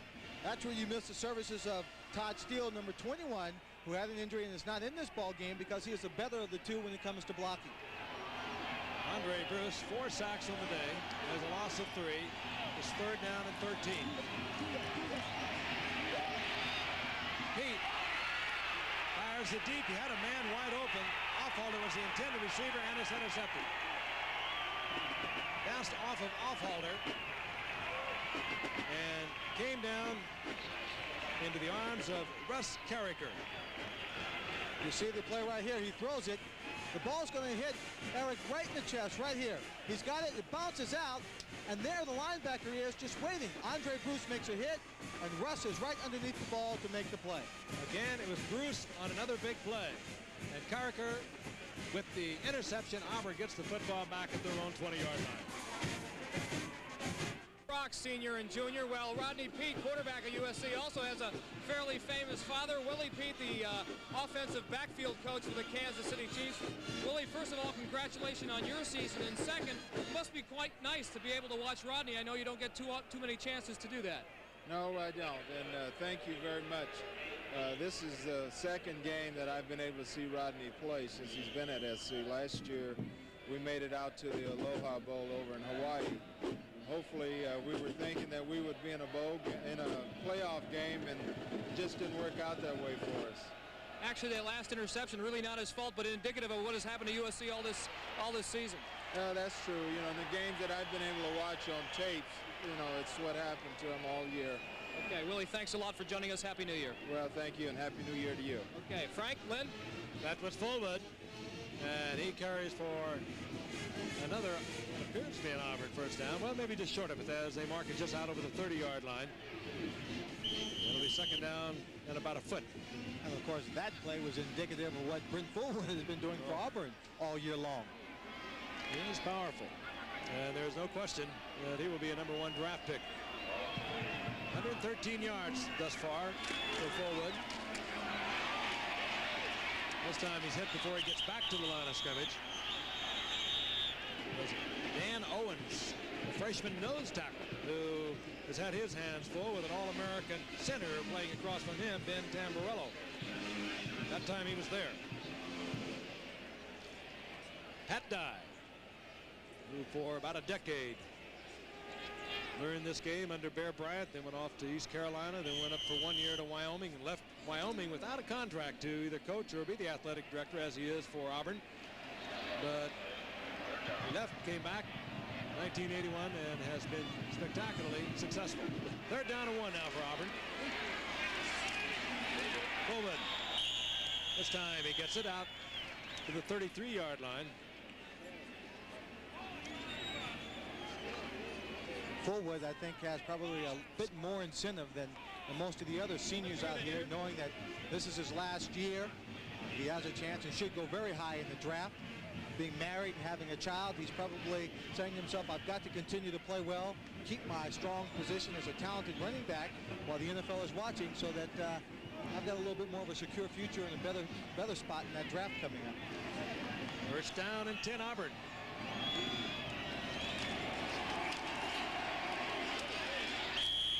And this is Vincent Harris, and when you consider Pat Dye, who has had very good success over the past few years against Ray Perkins at Alabama, we'd like to congratulate Ray. I think that's the proper way to put it. Going to Tampa Bay, long-term contract, 5 years down there. Hugh Culverhouse announcing that yesterday, and at halftime of the USF&G Sugar Bowl, we will be interviewing him. The game, of course, matching Nebraska and LSU. Pete Jackson will be talking with Ray Perkins, announced yesterday as the new head coach at Tampa Bay. And this is Jesse, gets out of trouble and takes it around the right side before he goes down in the arms of Lewis Brock. Number 31, Bill Stokes, came in and hit him, had a chance to bring Jim Jesse down in the backfield. But then watch his leg strength. Watch his power. He stays up, stays low right there. He breaks away from it, then changes directions. He's missed all his blocks to the outside, feels the pressure. He's picking up a couple right there, gets a block. Right there, he has a smart play on one of his teammates who doesn't make the block on Lou Brock because he was behind him. That was number 24, Scott Bolton, who was in position really to clip and held back. Jesse turns a major loss into a plus as he gets out close to the 40-yard line. It'll be third down, a long 3. I gotta tell you a funny quote I read in the newspaper this morning, reference to Ray Perkins. Ted Toner said, smiled. I said, Ted Toner has said to himself, well, our records over the years, last few years, isn't that different. Only a couple of games apart. But what happens? I get fired and he gets $5 million. Actually, I think Toner had the edge on that. Third down and 3. And a swarming Trojan defense. And they have been gambling and getting away with it here in the second half. Jesse goes down, and there will be a loss of 4. Marcus Cotton again from the outside. And that will be 4th down. And out comes the punting team once again for Auburn. USC had to gamble, Frank. They have to make something happen. Time's ticking out. Only 20 seconds here in the third period. But it has been dramatically effective. They seem to be gambling at just the right times when Auburn has a pass play call with 3 or 4 receivers involved, and they have brought safety men and linebackers when Auburn was unable to pick them up. Brian Shulman on the punt. Randy Tanner has dropped for USC. And very wisely, Auburn lets the time run out. USC might have been well advised to even use a timeout because now Auburn will be punting with a very strong wind. We'll be back with fourth quarter action after this from our stations. On occasion started to break out here in Orlando. It's been horrendous weather for the past 36 hours. Rain yesterday as Auburn sets up for the punt. Bruce Shulman misses this one, kicks it low, and Randy Tanner, however, cannot handle it. Takes an Auburn bounce, and Randy Tanner was not going to take any chances with that low punt by Brian Shulman. USC will start deep in their own territory, and off a bad punt, there will be a 59-yard pickup, and it just about touched him, Lynn. He sure did. On his misjudgment on the ball, he comes up too close, and he's thinking about trying to pick it up and run, changes his mind because he's taken an unsure bounce, and put himself in a very bad position, and also USC with possession just inside the 11-yard line. And here at the beginning of the fourth quarter, it is Auburn over USC 14-7. USC got on the scoreboard first, an interception by Marcus Cotton of a Jeff Berger pass, and a 24-yard return for the touchdown. Aaron Emanuel out over the 5-yard line. At 74, Tracy Walker is a man in on the play. Key ball player for this team. He's held up that defensive line, does a good job on his blocking assignment against Dave Cadigan, number 66, and just sits there and waits for Aaron Emanuel. Stops the play right at the line of scrimmage. Emanuel started 4 games at midseason, but he's been troubled with a very severe toe injury. Holt will try it over the right side and moves out near the 9-yard line for a gain of 3, perhaps 4. We refer to that injury sometimes as a turf toe. With the use of artificial surfaces for playing fields, more players have had that dislocated toe. I had it, Frank, and you've really got to tape that toe back and isolate it so you can just get it in position to run, and it's extremely painful. Every time you think it's getting well, all of a sudden you put a little strength on it, a little exertion, and it goes again. 3rd down and 7 now for the Trojans, deep in their own territory. Pete with a strong arm gets it out, and it's complete to Offhalder, who is playing an extraordinary game in relief of Ken Henry today, who is out with a hamstring injury. He's an opportunistic player. He knows that Rodney's accustomed to looking to Ken Henry for the big play. He's taking his place, and he wants to make sure that Rodney maintains his level of confidence when he throws in that direction. Offhalder, 5 receptions on the day, and there have been a couple of them that have been circus catches. He gets the 1st down out at the 17-yard line.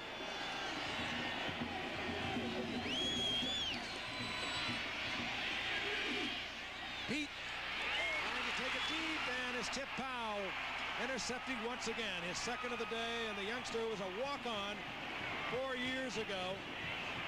No one thought he could play.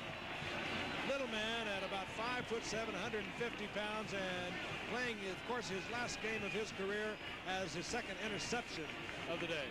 Here's a player that just doesn't make mistakes. A ball slightly underthrown, but still he goes up to make a great catch on the interception. People keep trying to go at Chip Powell. They have been throughout his career. And once again, he is very effective. Playing field, and we are in the 4th quarter, 13:20 remaining. 1st down and 10. Auburn inside the 45-yard line of USC. Auburn leading 14-7 as Vincent Harris worked the left side for about 3. Marcus Allen, Charles White, O.J. Simpson, Mike Garrett were the Heisman Award winners from USC, while Pat Sullivan, quarterback coach now for Auburn, and Pat Dye, back in 1971, won that coveted award, as did Bo Jackson in 1985. Forward. Strength, power, speed, he has it all.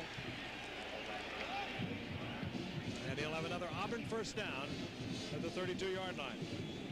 Number 54, Jim Thompson, who is the tackle on the left side, came off the field and was bent over at the sideline.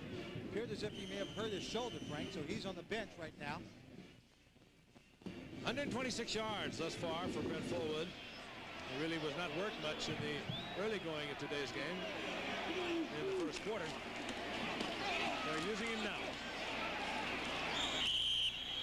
Fullwood got to the 30-yard line and gets 2 out of it. It'll be 2nd down and 8. Auburn, of course, has had great running backs over the years. They've had, as a matter of fact, too many of them, because at one time William Andrews, James Brooks, Joe Cribbs overlapped. And of course, we are all aware of what Lionel James has done with the San Diego Chargers, setting an overall yardage record there a year ago.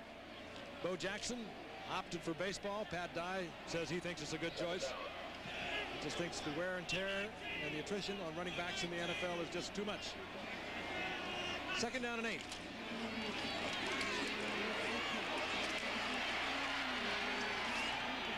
Well, you wouldn't want to tell a young running back to run a football that way, but Brent Fullwood knew exactly what he was doing. He was waiting for the block. He got the block and made a whole bunch out of what appeared to be nothing. That's it. Running back has to be smart in the way he runs the football. He can't just do it all by himself. He tucked himself in behind good blocking, and then when he decided to come out, just use that strong upper body strength in the forearm to get a few extra yards. Very close to another Auburn 1st down.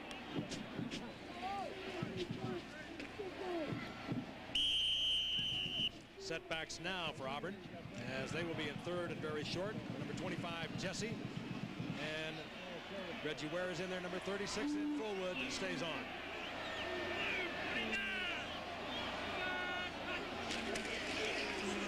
Fullwood, he has the 1st down. Tim McDonald finally settled things as Fullwood was carrying Trojans inside the 20-yard line. Strong. He does have it all in. He certainly does. He got good blocking that time. He just sets, and he's not an impatient runner. He just takes to the end. He's looking at his blocking, steps inside, and right there he just dips his shoulders just enough to get that forward momentum going, to have added momentum and strength on the run.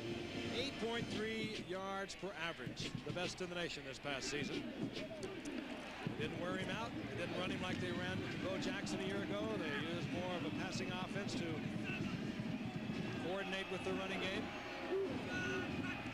On first down.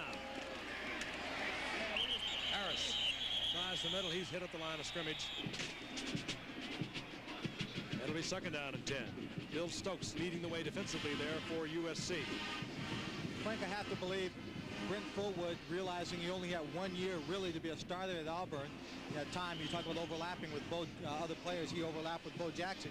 Probably just capitalized on this season, realizing he only had one chance to show his talent, and he was going to take advantage of it.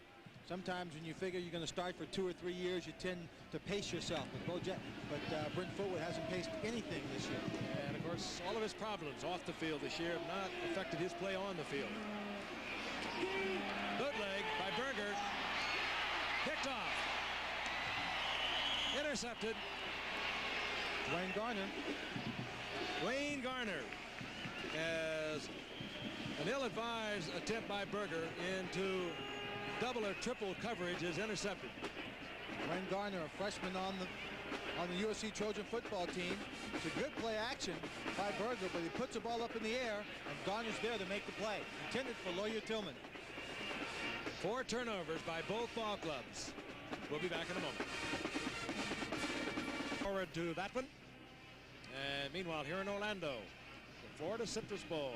Auburn having a struggle with the 7-4 Trojans with their lame duck coach, Ted Tollner, still pacing the sidelines for them. Fired December the 8th, but stayed on to coach the team and the players that he recruited over the past 4 years. USC with the turnover, gets the football back inside their own 9-yard line, first down and 10. Manuel out over the 10-yard line for a gain of a yard and a half. It'll be second down and long. Football game, so much of a defensive struggle for both these football teams. Each team having 4 turnovers. Auburn having converted 1 into a touchdown. USC's 1 turnover. They converted into a touchdown. Marcus Cotton. See the season averages. Second down, call it 8. That's the time remaining in the game. Pete with the toss to Emmanuel.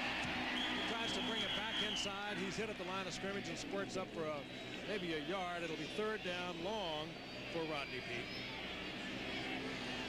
And there is a injured Auburn Tiger, and it's Andre Bruce, who's played superb football defensively today. On the day, 4 sacks, 2 forced fumbles, 1 forced interception, and at least a half a dozen other tackles. And now he's up. He appears to be at least improving as he starts off the field under his own power. I believe he's been the key for this entire ball game defensively for Auburn. And without his services in the ball game right now, if USC can get its offense on track, he can have something going. You see right there, one of the Trojan players who was being blocked by number 99, Matt Hill, was just rolled back into his legs. Third down and 7 for USC. Pete is back on a bootleg. He's in trouble. And attempting to throw it away. Draws the flag. Tracy Rocker was pursuing Pete. Pete did what he thought he'd do, and that, of course, is a safety. Threw the ball away. That was the only thing he could do, as it was a great play by Tracy Rocker. Pete had nowhere to take that ball. Raced into the end zone, tried to throw it downfield. Illegal grounding from the end zone. That's the safety. See him right there. All the pressure coming in. Number 74, Tracy Rocker, just does a terrific job. And all afternoon long, whenever they suspected that Rodney Peete was going to move to the outside, they were going to box him in. 2 points, and Auburn now leads USC 16-7. 8:35 remaining in the game. We'll be back in Orlando in just a moment. We'll take another look. The replay, Rodney Peete sprinting out, rollout pass. Now he has been having problems, or SC's offense has been having problems all day on the rollouts. I don't really understand, Frank, why they decided to roll out when Auburn's been getting great pressure on there. As you see, Tracy Rocker, 74, getting the safety when they're backed up in their own end zone. And particularly so because just a few moments ago earlier in a third down and long situation from exactly the same position on a drop back pass, Pete was successful for a first down to Offhalter.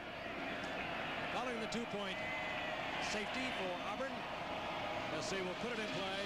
They can put it in play either by holding the ball, keeping it from the turf, or by a punt. They elect to punt. Spurrow hits it to Trey Gaines. And Gaines out close to the 38-yard line, where Auburn, who has been able to move the ball rather easily from the midpoint of the second quarter, has possession once again. Auburn has moved the football, and they have been killed by the turnover. Just when they were moving the ball so well on the ground, they decided to put it up in the air, and they had a Jeff Berger pass picked off deep in Trojan territory a short while ago. Other than that safety, they have not scored at all here in the second half of play. SC having many opportunities to get points on the scoreboard, not being effective at all. Berger back again. Trying to get it deep to Lawyer Tillman, the Auburn Tigers leading receiver over the year, and Tillman had slipped on the turf and was unable to get back to the ball. The USC defense has been able to shut down Lawyer Tillman all afternoon. One of the reasons is that they've been playing 5 and 6 defensive backs in obvious passing situations. Now Auburn has not seen what they call the dime defense with 6 defensive backs throughout the season. Very seldom see the 5 defensive backs, so I think they were just trying to control their passing game, which in essence cut out Lawyer Tillman. They mix it up as USC with a lot of blitzing, and there it is. And they've been very successful with it. Once again, they brought the safety man. It was Dwayne Garner. No one picked him up, and they have been so fortunate with it because Auburn has not had the right play call to use against it. That's Garner in the top of the screen. He just comes off to the outside and makes the hit right there on Berger. Berger looked like he was just doing a little shot put there as he just dumped the ball off near a receiver, so he wouldn't be penalized. What is effective against that kind of blitzing defense is the running game. When you pop it usually rather big, because there are few people in that secondary to maintain any kind of defense back there. On 3rd down and 10. Fullwood. That's Brent Fullwood. That time I think USC anticipated Auburn running to the wide side of the field. They once again brought a safety on a blitz into the backfield. But here you see Brent Fullwood taking the ball on the sprint draw. This is the same play that he scored a touchdown on in the first half, and he's hit right there by the All-American safety, Tim McDonald. And what a collision it was. Fullwood now at 150 yards and 26 attempts, less than a yard for the first down, and the Auburn offensive team stays on. USC's defense is average giving up 176 yards rushing per game. Reggie Ware straight ahead. He'll have the first down at the 49-yard line. Auburn keeping it alive. Fullwood's best game thus far in his career and this past season was 207 yards against Tennessee. And as you watch him, you know about the speed, the 4.3 speed, the 9.3 100. He weighs 209. He's 5'11". What you respect more than anything about him, I think, is his durability, his ability to cut back. He is an ideal professional football candidate. There's no question about that.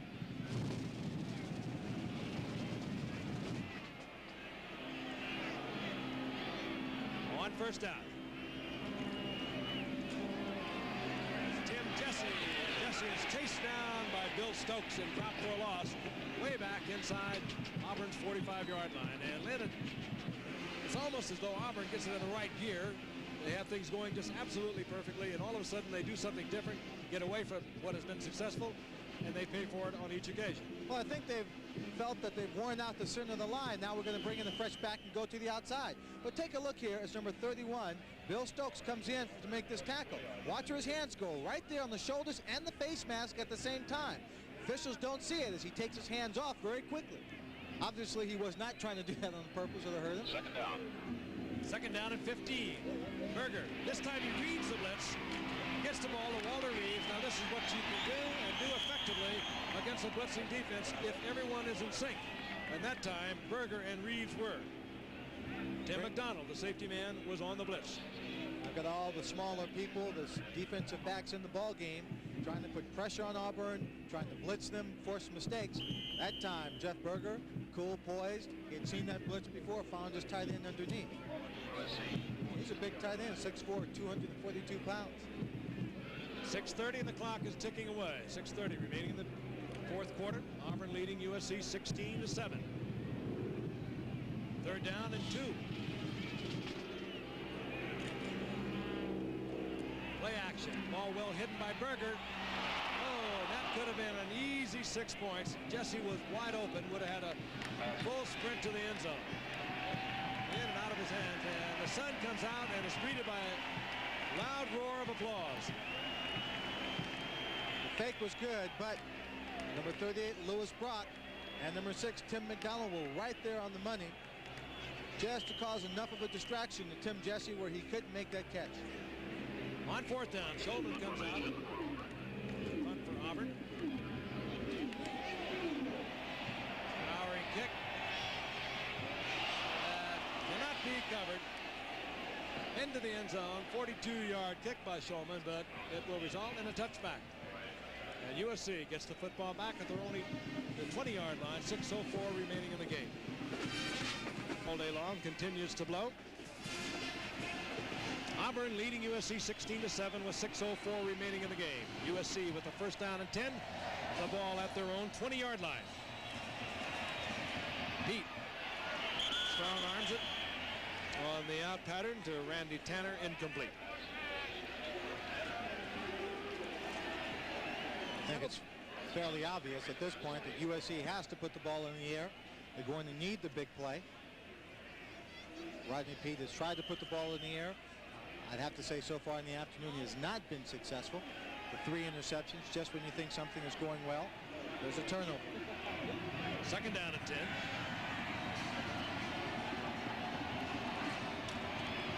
Quarterback draw.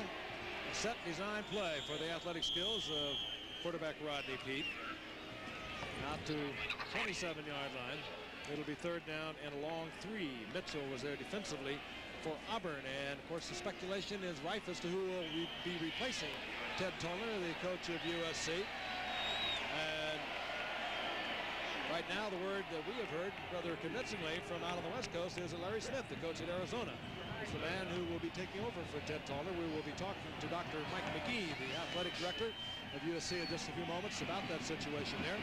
Third down at 13, and Pete in trouble. Rolls out, gets the ball out to John Jackson. And that's enough yardage for the first down to the 34-yard line. And if we could, Dr. Mike McGee, the athletic director at USC, now in your third year.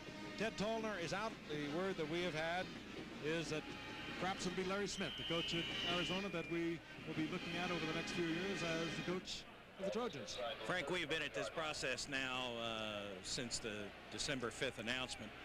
And the process is coming to close to a conclusion, but we have not extended an offer to any coach at this point.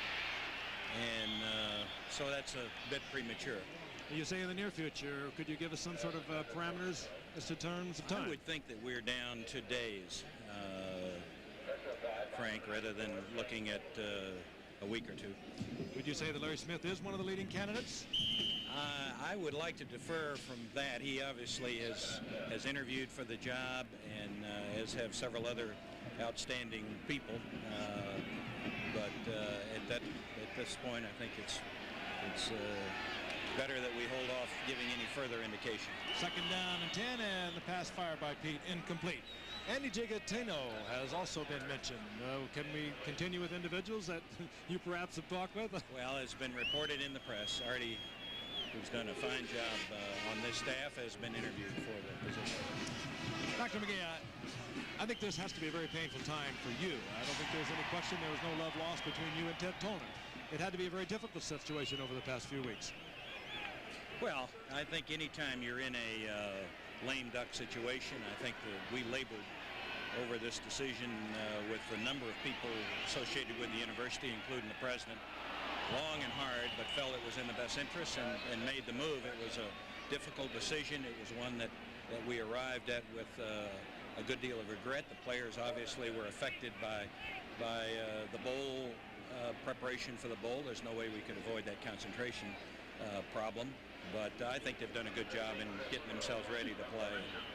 We've got an opportunity here. It's getting close, I realize. And yet they have played well, and we know it's also been painful for you to join us and even talk about this. I know a difficult time, and we do thank you, Dr. McGee, for stopping by and shedding a little light on the situation. Thank you, Frank. Thank you, sir.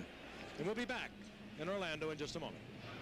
Football game here in Orlando, 4:42 remaining. Auburn leading 16-7. USC came out inspired, if you will, as though they appeared to be playing a game that they played over their head for their departing coach, Ted Tolman. However, Auburn, a much stronger football team, I don't think there's any question of that, has pulled it back together, and they lead 16-7 with less than 5 minutes remaining.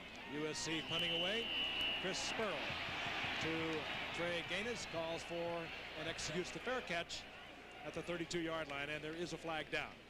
Cover man number 3, Spears, I believe Jess was too close, didn't give him enough room to make that fair catch.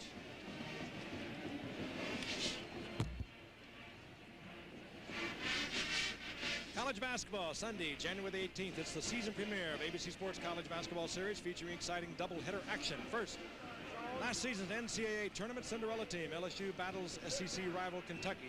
It's a rematch of the Southeast Regional Final upset victory that sent the Tigers to the Final Four. Then Keith Jackson and Dick Vitale bring you the action as the defending national champion Louisville Cardinals with All-American center Purvis Ellison take on the Purdue Boilermakers. Doubleheader action begins live at 2 o'clock Eastern Sunday, January the 18th, right here on ABC Sports. First and 10, James Joseph over the right side. Out over the 40-yard line to the 43-yard line. A freshman from Phoenix City, Alabama, James Joseph. And I think Pat Dye will start using some of the other players. Pat, that's sort of traditional in bowl games. 4:13 left and counting down. The score 16-7. The score is not, the margin is not that great, only 9 points, but I think that Pat Dye has control of this ball game. The USC Trojans have not been able to mount any kind of comeback offensive attack and have either turned the ball over or had to punt it away. The one touchdown coming on a Marcus Cotton interception. Joseph, right side, up close to a first down, but again, a flag is down, and this you often see when you have different types of personnel operating, as we see the substitution starting to be made.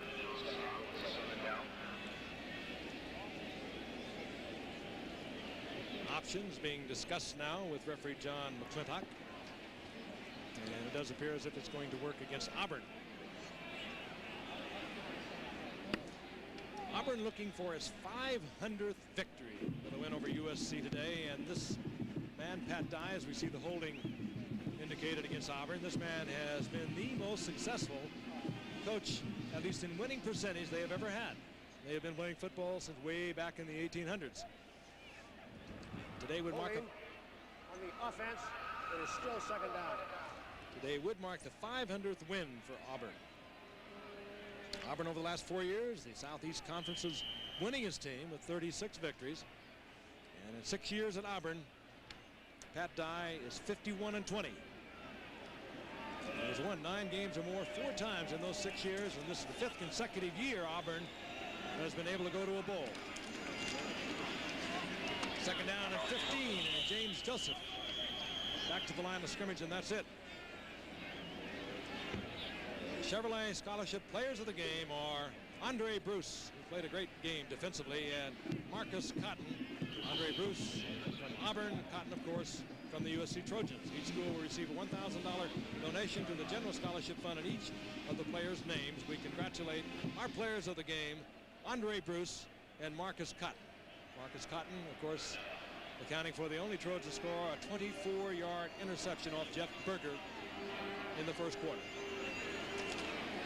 Berger with the toss to Harris.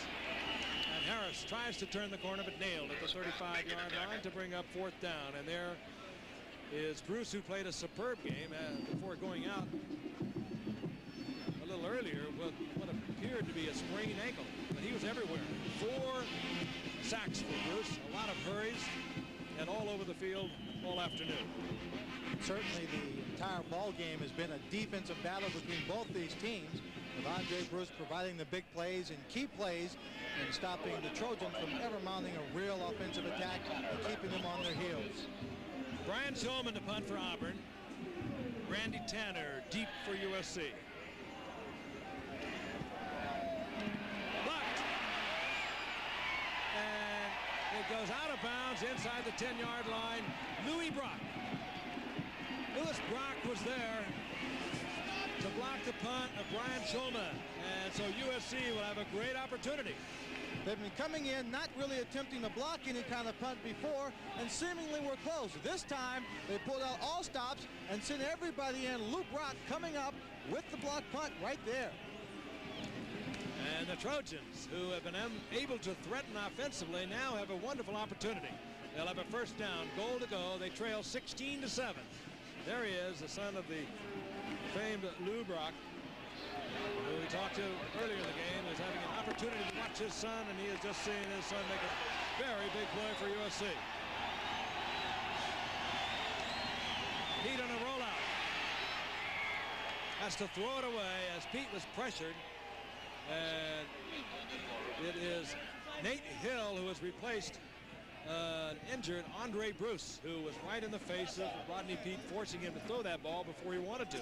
All afternoon, whenever they thought he was going to roll out, and whenever he has rolled out, they've sent people from the outside to pressure Rodney Peete, and they've gotten to their position, kept him blocked in. This time he tries to roll out to the short side of the field, and Nate Hill was right there waiting for him. Interesting statistic, SC has not come back, been able to win a football game by coming back when they've been behind by more than a touchdown any more than twice in 4 years. That ball deflected. There was a man open, but Kurt Crane, who has played superb defense along with Andre Brock for Auburn, got a hand on it, deflected the ball. That was intended for Paul Green. It'll be third down, goal to go. 2:01 remaining. Auburn leading 16-7.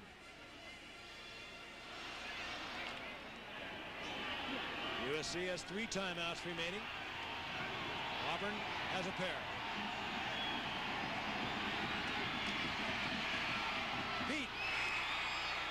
A diving catch by Offhalder, who has been making circus catches all afternoon. He's short of the goal line.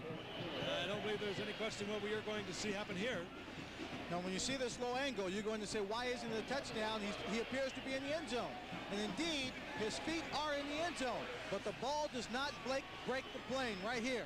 Oh, yes, it does. Very, very close. Offholder. His 6th catch of the day is 4th down. And USC will use one of their timeouts, and we'll look again. Well, look again. They did not call it a touchdown. I thought that ball did break the plane when looking at it from our ground camera. They were right on top of it, as you can see. The ball must break the plane of the goal line. Was it or was it not? Right there. It looks like it breaks the plane. It certainly did from that angle. Defensive back involved, Kevin Porter. There is no instant replay overrule in college football. Well, I hope it doesn't get there either.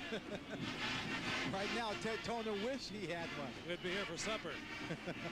USC using one of their 3 timeouts. Rodney Peete moving over to the sideline. Down 16-7. They could get it to within a field goal of a victory. Keep in mind their field goal kicker, Don Schaefer, had a 60-yard field goal against Notre Dame. So here it is. 4th down. USC. 4th down, goal to go. Leroy Holt is in there with Jeff Brown as the setbacks. Leroy Holt. Not even close. Defensive surge over the left side, led by Tracy Rocker. Mitchell was up there from the cornerback position. Kevin Porter came in and seemed to have wrapped him up around the ankles, now allowing him to jump up in the air to get over the top. He and Rodney Peete did not have the smoothest of exchanges when he handed the ball off. Take a look at it at a low angle. Right here, they just bump a little bit. She goes to the outside. He's in a pileup. It was Kevin Porter, number 3, who sliced in from the outside, grabbed him around the ankles. He couldn't get in the air. Auburn's football. And they were going where they have been going all afternoon on short yardage, and that is over where Jeff Briegel should be. Of course, unable to play because of the steroid test. He failed and ineligible for this game.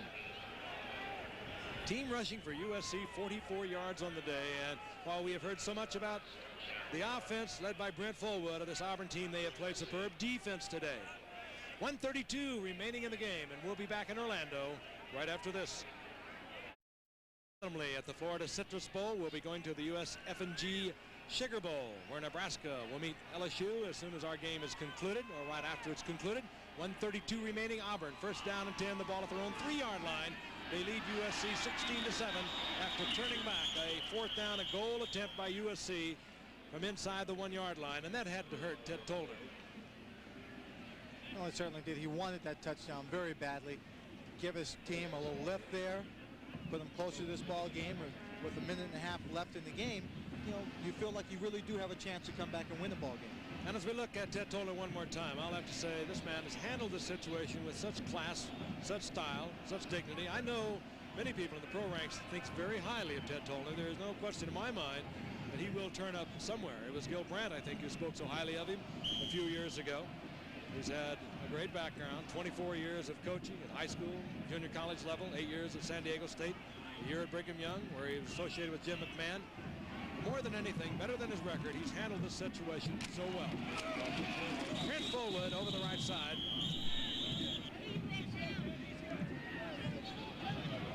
That'll bring up 3rd down as Fullwood fell short of the 1st down. You know, Tolner, when he leaves USC, the players he's recruited over the years, he is leaving what you could call a very full plate. 14 of 16 Trojans who touched the ball on offense this year returned. 11 of the top 12 defensive linemen and linebackers returned. So it's not a bad situation for someone to inherit. There's a fine football player. We'll be right back. Auburn over USC, 16-7. 3rd down and 2 for Auburn. The ball resting at the 9-yard line.